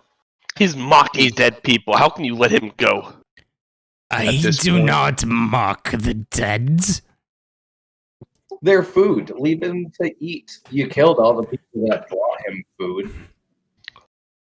Are you not familiar with madness? I'm familiar with this arrow. I suggest you stop talking.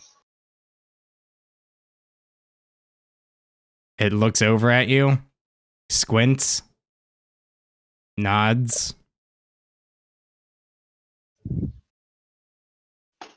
And then I just yelled at us. I said, let's get our chest and let's get out of here. He's allowing us to leave at this point. There's no need to make it any worse. Allowing us to leave? He's begging for his life. Either way, it's our time to get out of here. I agree. We've been underground too long. Fine. I don't fucking like this elf's fucking attitude. What's attitude? I love your bromance that's going on right now. So, All right, what are you guys doing? well, I'm hoping Zerdak and Arrows go back and pick the chest up. Random question, Dan. Is my spear still sticking in his side? It is. He's currently clutching Hey, it. can I have that back? Seriously, though?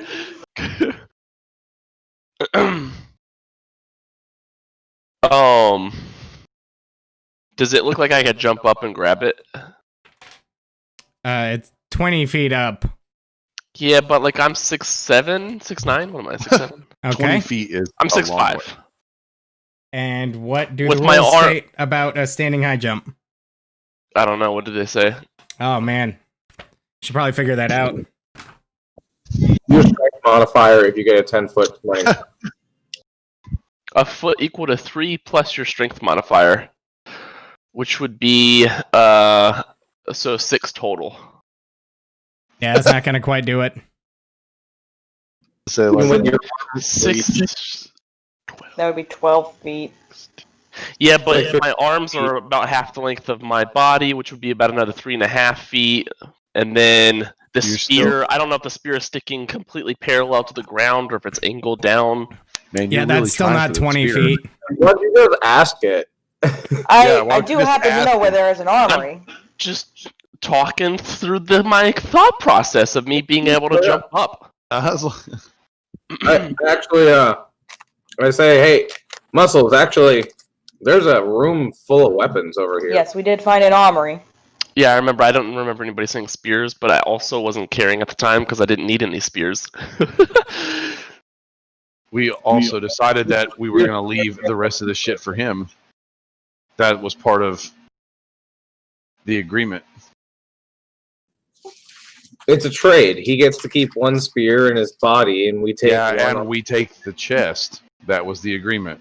all right, whatever. Well, he gets to keep the spear. Look, we're not paying with a spear. Zurdak's allowed to take a spear out of that room, and if you really have a big fucking deal, I'm going to stuff your ass in a sarcophagus and close it. I just kind of chuckle. Okay, little man. At this point, the Nothic kind of looks at Zurdak. Stop listening, Alexa. I said stop listening. She's always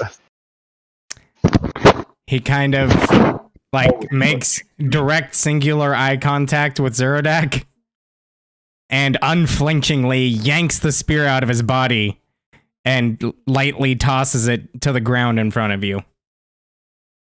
I mean, are there any rags around? It's kind of gross, man. This guy looks creepy.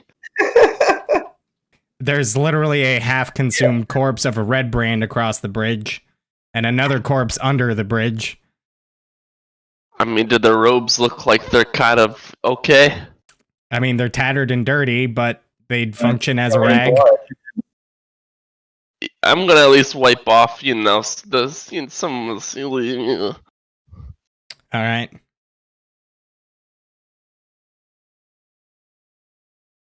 So, at this point, Eros will back away from the creature, maintaining eye contact, but coming across the bridge and making his way down here. I want to make eyes contact at it because he's all Ah. Ah! All right, what's everybody else doing? I'm following lead. If everyone wants to leave this evil motherfucker, Yeah, Nesca wants to leave. I want to know what's in the chest. We'll open the chest when we get out. All right, then I leave with them. All right. Yep, I'm leaving too. Yeah. So you guys make your way out of the hideout. I'm actually standing here. Okay. I was gonna say, I'm standing here waiting to make sure everybody actually leaves. Yeah, we'll say I make a point, and I say, I've been in a number of good hideouts, and I'm going to let you know, there was no boss in there. He slipped away. The boss slipped away when we weren't looking.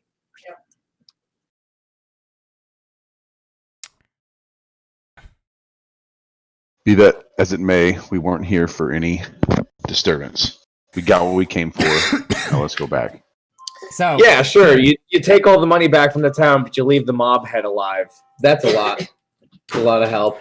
So you guys looking through the chest as you're outside here, or are you going to town with it? What are you doing? Oh, no, I want to look at it. He said when we get outside. All right. That is true. We can open it. The chest is unlocked. And looking through it, you find 160 silver pieces, 120 gold pieces, 5 malachite gems, 2 potions of healing, and a scroll of augury. Actually, retract that. A magical scroll. 2 healing potions. Yep. Can Bard... well, yeah, I guess only the cleric can cast augury. And looking it over, Eros will be like, oh yeah, this is, I could definitely use this. You guys care if I take this? No, that's fine. I don't have a problem with that. I So, would mean, like. There's there's a couple of potions of healing, and then there's a bunch of money. But there isn't enough potions to split evenly, and there was only one scroll. So You also I'm find happy just taking us some of money. you also find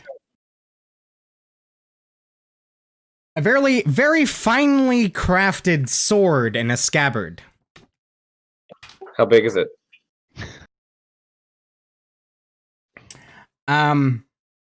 It's a rather large sword. To a goblin, it's a great sword. To Zuradak, it's a long sword. So, is it actually a longsword? Yeah, taking it out of the sheath, you see it's silver. It's the scabbard is very fine. It's a black scabbard, that's silver chased. And pulling the sword out of the sheath, you see that on the blade, it's in the word talon is inscribed on the blade. Too big for me. The hilt. I'm not just taking a sum of money. The hilt is in the shape of a bird of prey with outspread wings.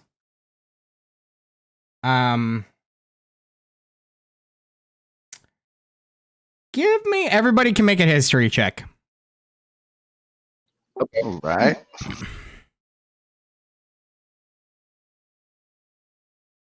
Yuck. That's an automatic success right there. Oh, yeah. 5.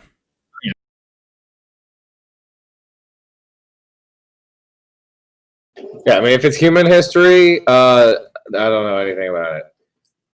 I was going to nudge to Crossbones.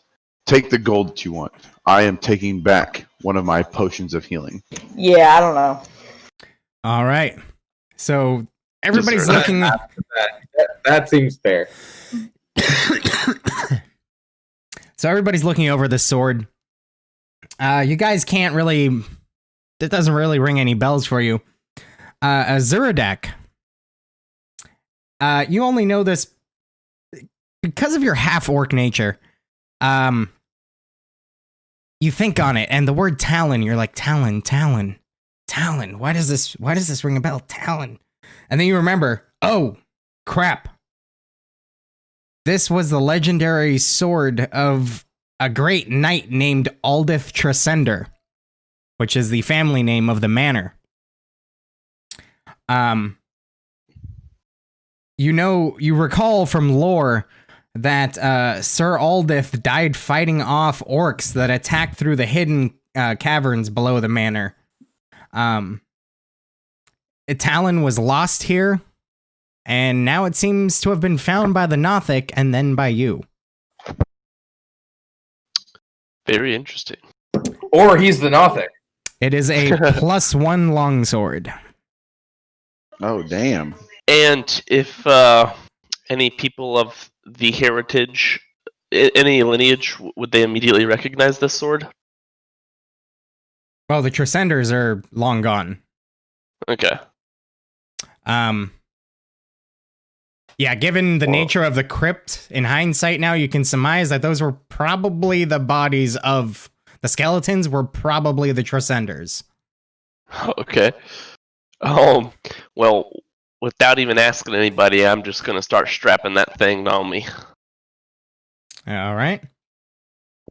Okay, so you got the long sword. You also You want the... Oh, God. Oh, shit. you also find what appears to be a very finely crafted longbow.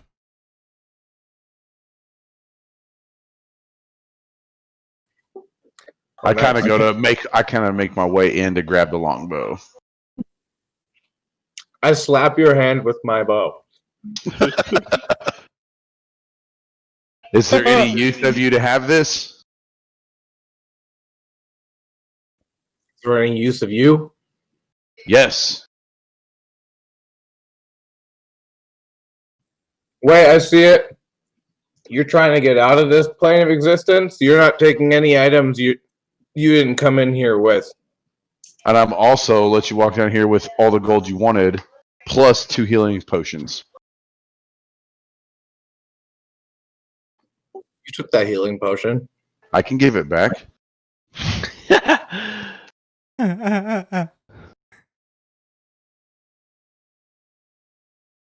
You're going to argue with me over this chest, which I've helped also recover over your greedy ass getting us into this fight? Yes, I will. Would you have taken it? Possibly. Are you a thief? I'm not a thief, but it was given to us at this point. So something says that's mine, and you usually beat it to near death and take something and say thank you, good day. That was on you guys. I let him live. So that wasn't you then. Do you want the healing potions and the amount of gold that you can carry? How about this? I'll give you 3 healing potions. And this one.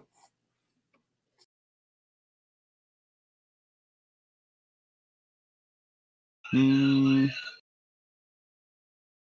I inspect the longbow before I make this deal? Since it's just in a chest? Yeah, looking over it. You see it's a very finely crafted bow. It seems to be elvish in design. Alright, you already said that enough. It's seeing as you're a partial spellcaster, you can tell that this is not just a plain bow. There is a slight magical enhancement to it. It's, in short, it's a +1 bow. He's not a spellcaster. I'm a spellcaster. He's a half spellcaster.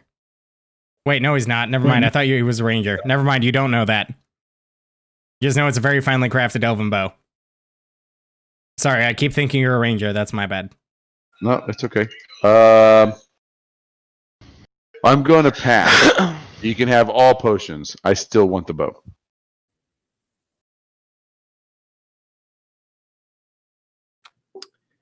Why don't you rock, paper, scissors for it? It'll be entertaining. It's boulder, paper, shears.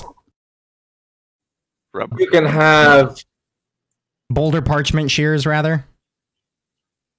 2 pearls also.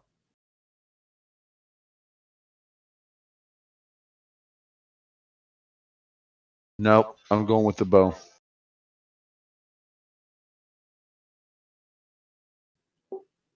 Hmm.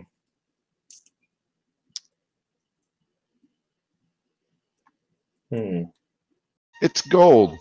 That's all you really came for anyways. And I'm giving you whatever of my share it is. You can have it. Plus the 2 healing potions, or at least the 1 that I took.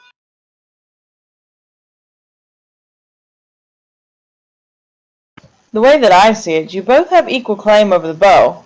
It's going to need to be settled in a challenge of some kind. Arrows turns to Zerdak and says, "Hey, you want to play some boulder, parchment, shears?"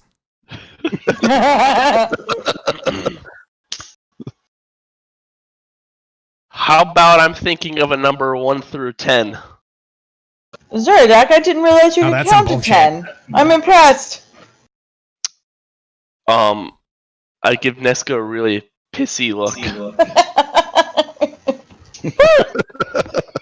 Hey, you leave my guy alone, all right? He might be muscles, but he's also smart. Damn right, brother.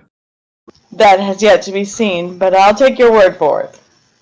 The square root of 1,000,000 is 322,000. Square root of 55. Go.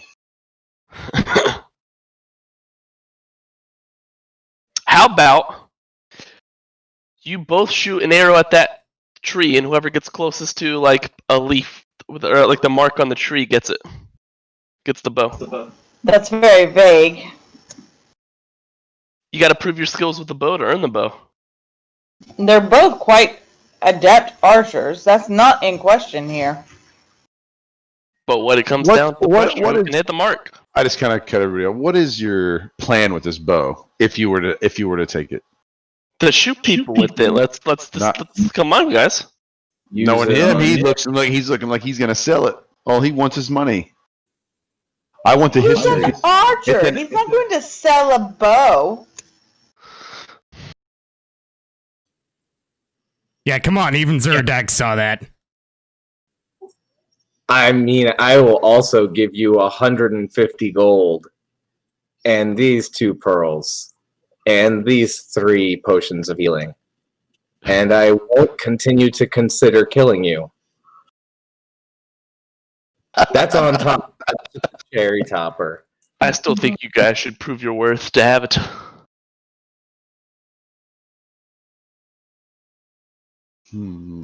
I know. Let's I'll put give an you apple on Zeradok's head, and whoever hit him in the head with an arrow. Why don't you shut the fuck up? How about the 3 potions of healing? You forfeit your share of the gems, and you Both keep your already gold. know this by both. You'll keep is your worth gold. more than everything here. You can keep your gold, forfeit your share of the gems.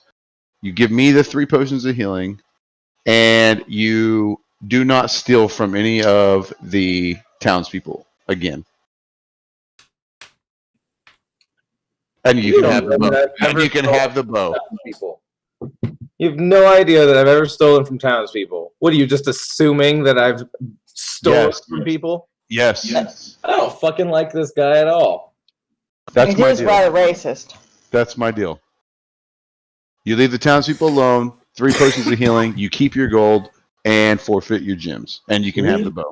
People alone. Like, seriously, you're insinuating right now that I've literally done something wrong and I've been doing all these You things. have to understand, I have no idea who you guys are. I'm here to help you. And all I want is for everybody to be happy. You show the fuck up out of nowhere and start. We can go on about this all day. We're either going to fight it or you're going to take the deal. Do you want the longbow?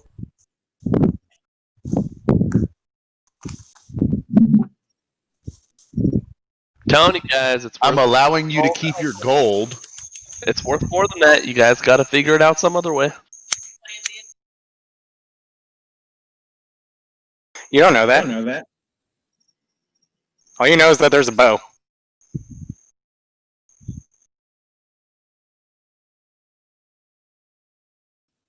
Yeah. You can have these healing potions. I can fucking heal myself. You magicless bastard. So you're going to agree with it?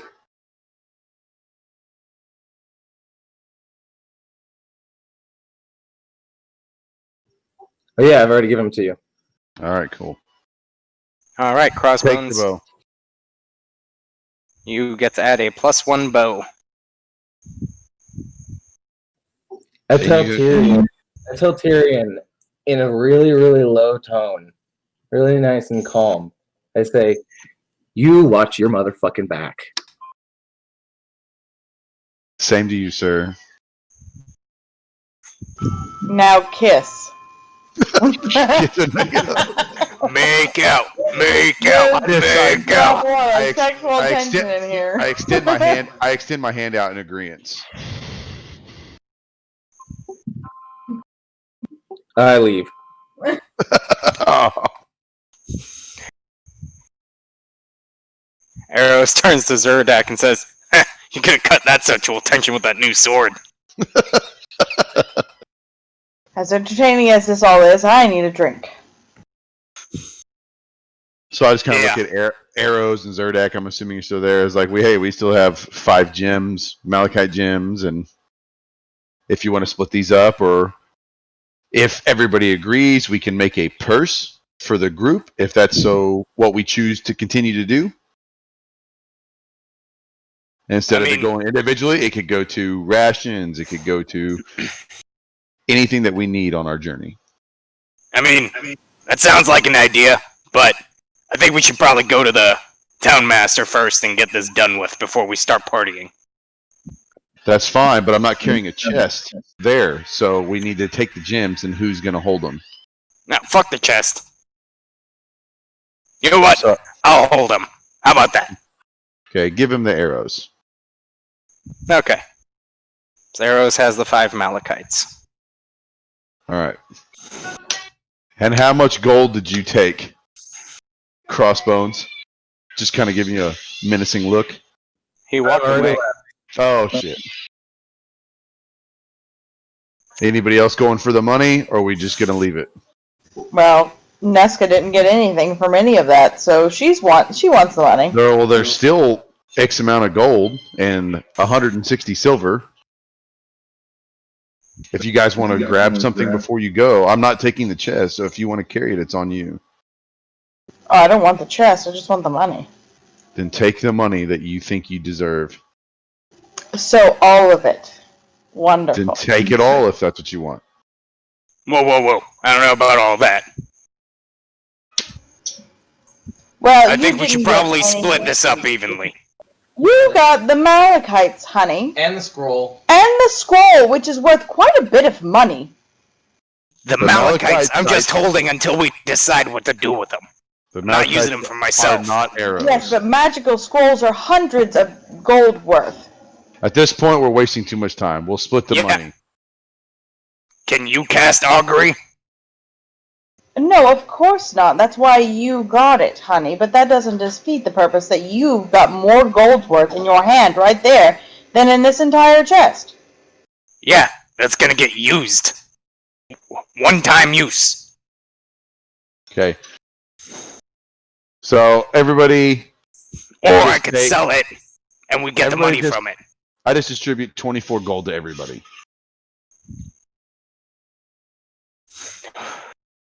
You know, if we want to sell this thing, I could learn this spell. It's nothing. Pile of healing potions. Someone got a magic sword, and then one person walks out of this with only 24 gold at the end of it all. And 32 silver. I say let Eros have the Malachites and the scroll, and I will take the gold. You want all the gold. I mean, can't we talk about this later and just take everything right now?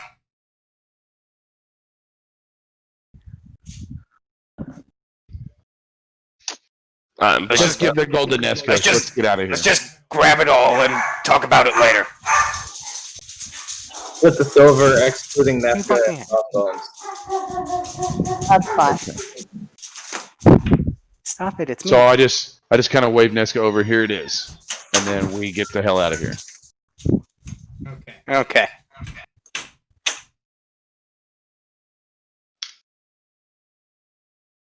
So, you Those guys healing heading potions to are 50 gold apiece. That's yeah, that's a lot of gold too. you guys heading to the Town Master's Hall? What are you doing? Well, I'm gonna head. I'm assuming with since I took the footlocker of money for the town, I'm gonna head toward Town Master's Hall. Sorry, that's where the mayor is. I'm assuming. Nesca will go with you. That is where the Town Master is. Yes. Okay, so that's where I'm heading. If any of you'd like to join, you can come with. Definitely not. Nesca's coming with you. You don't have to be so angry, Crossbones. Eros is just gonna go with Zeradak wherever he goes. So. Well, I know you beautiful-looking pointed elven people get away with doing whatever the fuck you want, but when you're short and green, it doesn't matter how pointy your ears are. I've never questioned your race. All I asked you to do was the right thing. Was that so hard? I'm letting you know that I'm not welcome in that town. Don't keep pushing me. You'll find an arrow in your eyeball in your sleep. Crossbones, why don't you go wait with us for us at the tavern, honey? Have a drink. Trust me, I'll know if you steal anything. I'm gonna kill this guy. You're being quite racist. Part of our agreements. Racism is part of your agreements? That he doesn't steal anything from the townsfolk. This is a group with a self-proclaimed Yuan-Ti, a dwarf, a goblin. You've got this motherfucker with muscles and glowing eyes. And you pop out of fucking nowhere, and you He popped out of nowhere before you met him. like We've known him for longer than we've known I was you. gonna say, like, I'm with Zerdek and Arrows at this point. That's not true. I've known the goblin longer than him. Yeah, but me and Arrows have known I- Tyrion for longer than we've known Crossbones and Nesca. all right, so the three of you can rub your righteous boners all together and leave me the fuck out of your business before I kill you. Are you gonna kill us in your sleep, you coward? Draw this fucking bow and kill you with it. That being said, cut out I'm that. making my way to the town master's hall. Jesus I fuck. mean, Arrows The just amount chimes of up. restraint you expect out of an evil character in a campaign is far too much. So Arrows just chimes up at this point and says, Jesus fuck, would you guys just fuck already? It's a really cute joke once. At this point, I'm very, very ready to eat that elf's flesh. You'll have your chance one day. Till now, let's get to the town master's hall. Yeah, let's all just kind of walk away from this right now. We need some distance here. All right, so you guys head to the town master's hall. Upon approaching, you see the posted guard at the door. Kind of recognizes you and says, "Hey, you guys are here? Look a little worse for wear. Does that mean the Redbrands are dealt with?" we sure fucking hope so. Well, I ain't seen any of their kind in a day or two. That's good. Let me go get the town master for you. He steps inside for a moment, comes back out and waves you in and says, "All right, town master's ready for you." And we are bringing along the chest, right? That we were supposed Well, to I be think yes. the chest we were the town folks' money. Yes, we have that. Okay. I don't know if it's a chest, but we have the silk patch and the gold and the silver and all that stuff. Yeah, the money was in like sacks. Gotcha.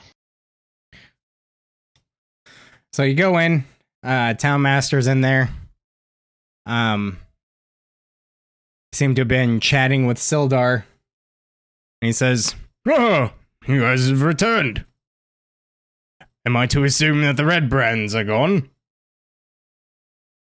Were you just assuming we weren't going to return? No. I'm making an observation based on deductive reasoning.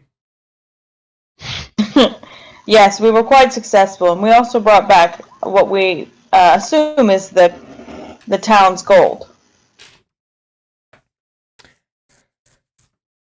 Oh. What? Here, let me see. I kind of put it back. Is that what you were after? Was the town's gold only? No. I'm just amazed you brought it back. Anyone else would have just taken it for themselves. We're not sure if the Redbrands are cleared right now.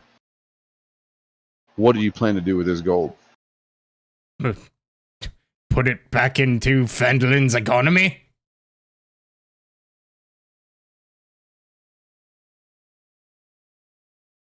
What Okay, type of policies were you thinking about implementing for that? That was sarcasm. I didn't actually ask that. I just kind of Okay. show him the gold, saying that we actually had it. Dan went. Showing him that. I mean, I was ready.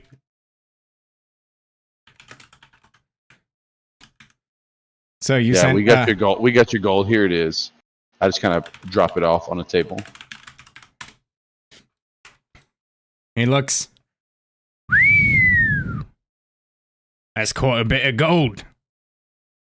And then Sildar says, "Oh, I'm rather glad to see you returned. You're all in good health, you're all present. What did you find down there? Oh, the Redbrands are... Oh, you said you're not sure if they're entirely dealt with, but I assume that means you've handled many? We've handled our fair share. We believe we took care of the majority of them. There may be a few stragglers, but most of them are gone. I'm not there, by the way, so Crossbones isn't with you. Yeah, I was just saying, like, I wouldn't go there just because people freak out when they see a goblin sometimes, unless I'm, like, slumped in a pile on the side of the street. But walking into the mayor's office is a different thing. So, they both kind of look at each other, eyebrows raised, and say, you know, not that I had any doubts, but still, surprised to see all of you return. That's good news indeed. The town can rest a bit easier now. Yes. I am very glad to be rid of this nuisance. We'll be sending some guard in to, check it out and make sure it's all... just make sure, see what they may have left behind. You never know. But, we're very grateful for this deed. And, as agreed, he places a pouch on the table, and he says, Sildar and I were able to put together a bit of money with the help of the Lord's Alliance. Sildar says, yes, indeed, 100 gold pieces to be precise. Nice. You have done this town quite the service. That's quite generous of you, thank you. Question. Did you happen to find out anything about, Iano Albrecht? Was there any information? I believe that one of our compatriots had found a letter with his signature on it. He's not here with us right now, he needs to go rest. But there was a letter with his signature on it. Ah, I see.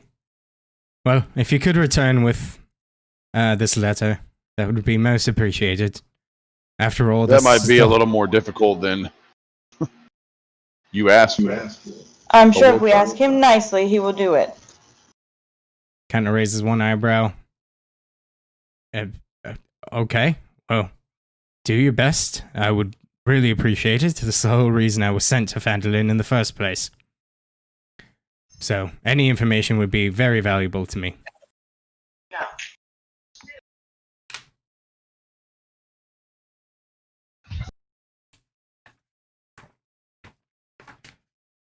We'll do what we can. A goblin once cared. Once. That just makes me think of Letterkenny.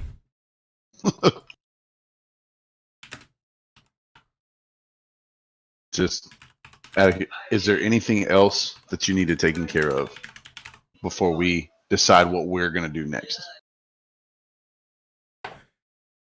Not at the given moment, no. Aside from, finding out what happened to Yano, that's the only thing I can... That's why I'm here.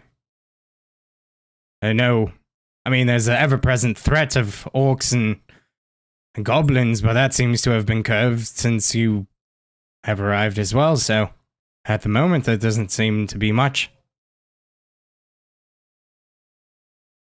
All right, then. I just turn and start walking out. Sildar and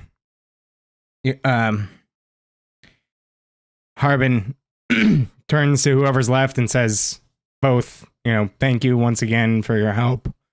It's you've lifted quite the burden, and we're very grateful.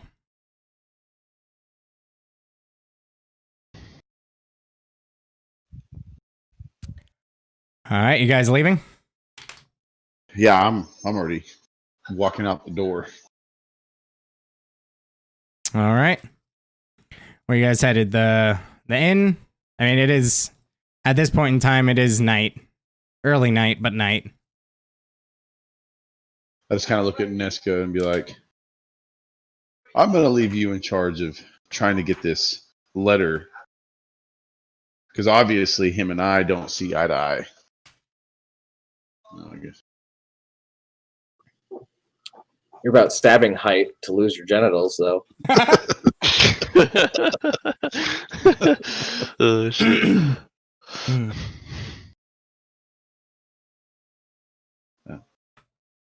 Guessing that's just gone.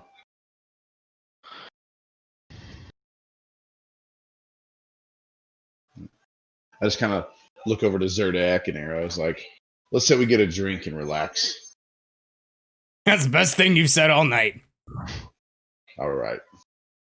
First round's on me. That's the second best thing you've said all night. I guess that's where we started making our way to the town hill. All right. Make your way to the Stonehill Inn. Oh yeah, Stonehill. Sorry. Once again, greeted by the the fuck was his name again? Jesus Christ. Toblin. I knew it was with a T. Toblin Stonehill. You once again see the redhead barmaid kind of making her way around. There's a few people in here enjoying an evening. And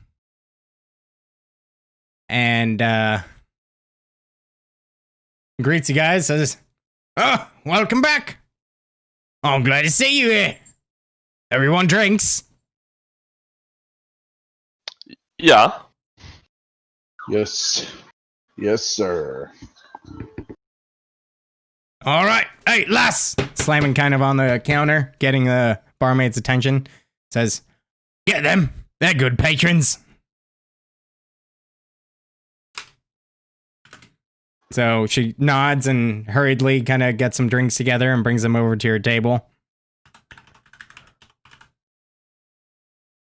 Yeah, she brings me the I just give her like a pound of the salted meat to have her prepared food for us. Just in case anybody's hungry. Here you go, gents. Oh, absolutely. I'll get this cooked up for you right away. Appreciate it, miss.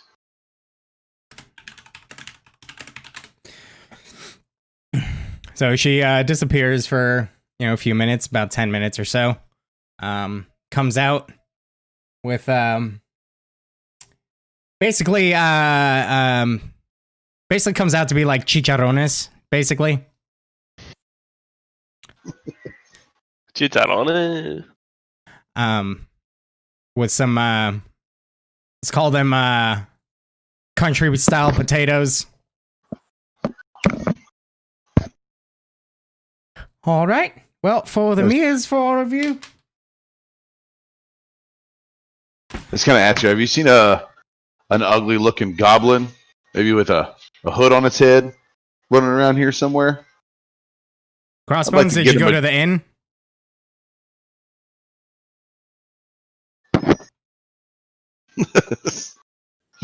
Okay.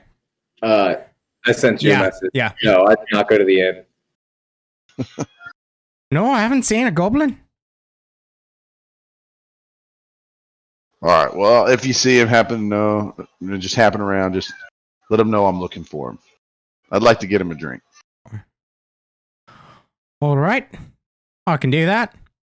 Let's see, for the potatoes and the preparation of the food, that'll be about three silver pieces for the lot of you. All right, I just throw the 3 silver pieces out.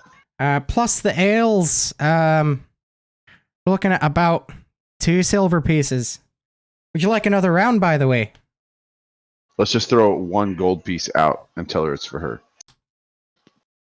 Oh, Meyer, are you sure? That's a lot of money. Yes, ma'am. I'm sure.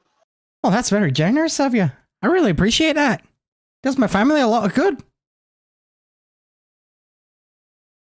Oh, she brings out another round of ale and kind of winks to you and says, "This round's on me. Don't you worry about it." Well, I appreciate that. All right. And at that point, as you guys finish your food, finish your ale, and find an evening's rest, I think that's what we'll call it. You guys have successfully explored the hideout, or the Tresender Manor. You guys can go ahead and level up to level 4. Oh, shit. Dude, that wolf just got me or whatever. I was like, what the?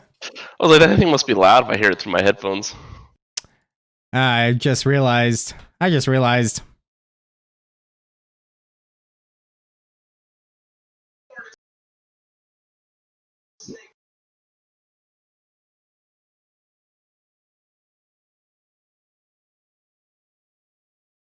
Well, good job, guys. Yeah, good job, bro. I mean, the only thing you fought was the Nothic, but Yeah, I guess everything else had left. yeah. I mean, yeah, I understand why you guys took such a cautious approach. It was just really funny to me.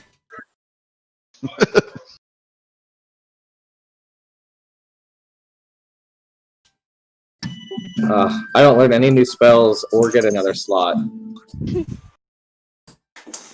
I mean, I was just sitting there the whole time, like, geez, I thought I made it pretty obvious that, like, everybody fucking left the hideout. But I get why they're being so careful. There was only 2 people that we saw leave.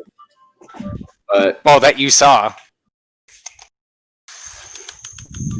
There could be more. That could have been it.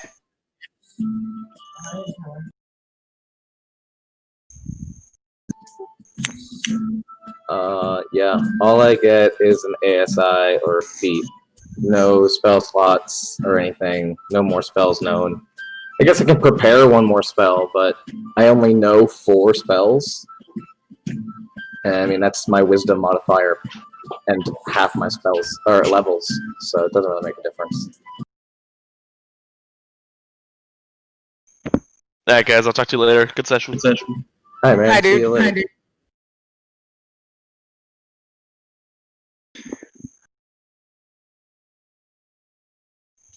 Man, I'm really bummed Josh didn't show, man.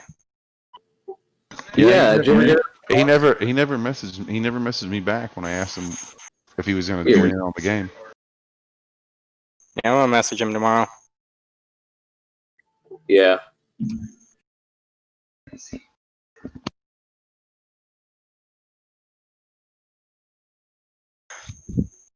But yeah, that was that manor is thoroughly cleared out at this point, minus the Nothic. Who owns the deed to the manor? That is a very good question. It's not something Crossbones would ever ask, but somebody smarter might.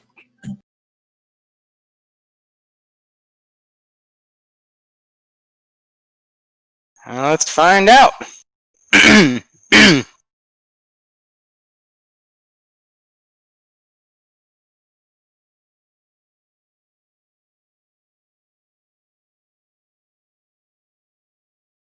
mean, it's been abandoned. It's a ruined building.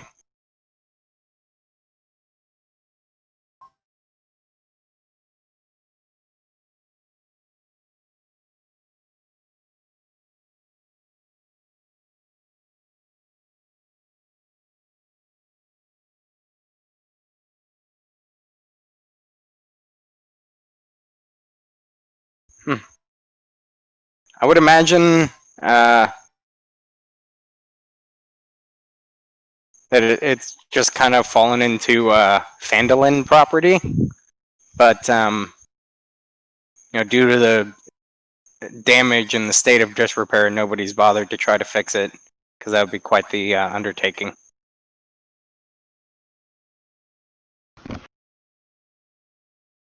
Will you allow me to have Fey teleportation feat? What's that? The prerequisite is being an elf and drawing on my Fey ancestry. You've learned how to teleport. You gain the following benefits: increasing your intelligence score by 1 to a maximum of 20, and you learn Misty Step spell, and it can cast it once, expanding a spell slot. You gain the ability to cast it in this way to finish a short or long rest. What's the source? What do you mean, what's the source? Where does the feat come from? Just Is being an DM elf. Is DM Dave canon? The prerequisite is being an elf. I understand elf. that. What did you ask, Eddie?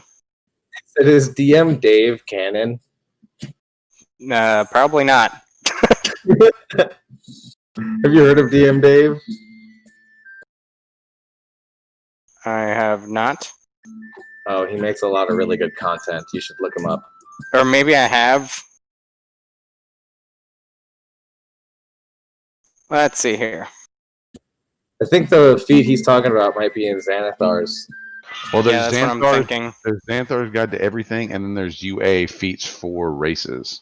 No, you're going to use Xanathar's Guide, if anything. Okay, it increases my intelligence or charisma by 1 to a maximum of 20. You learn to speak and write Sylvan, and you learn Misty Step spell, and once it's cast, you expend a spell slot and regain the ability in its cast. When No, you you finish a don't spell. expend a spell slot. Oh, without expending a spell slot. Sorry. Yeah, you don't have any to expend, so. But either way, I would still get Misty Step. Yeah, that's fine.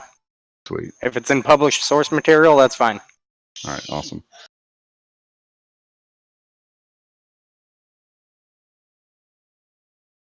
Increase your intelligence or charisma by 1, up to a maximum of 20. You learn to speak, read, and write Sylvan.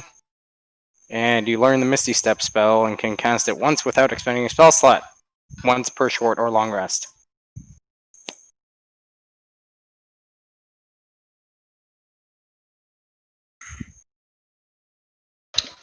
Hell yeah.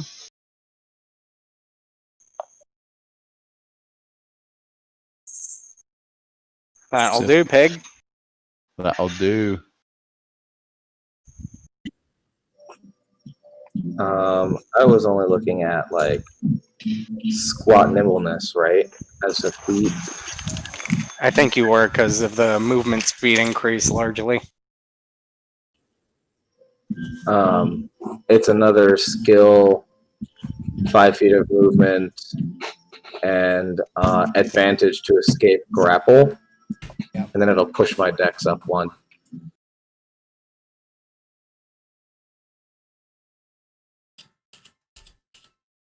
Sounds good to me. Sounds bud. good to me, bud. All right, y'all. Well, thanks for stopping by. If you did, hope you enjoyed it. We'll be back next week. Take it easy. And of course, I don't have that on my Peace out. stupid list.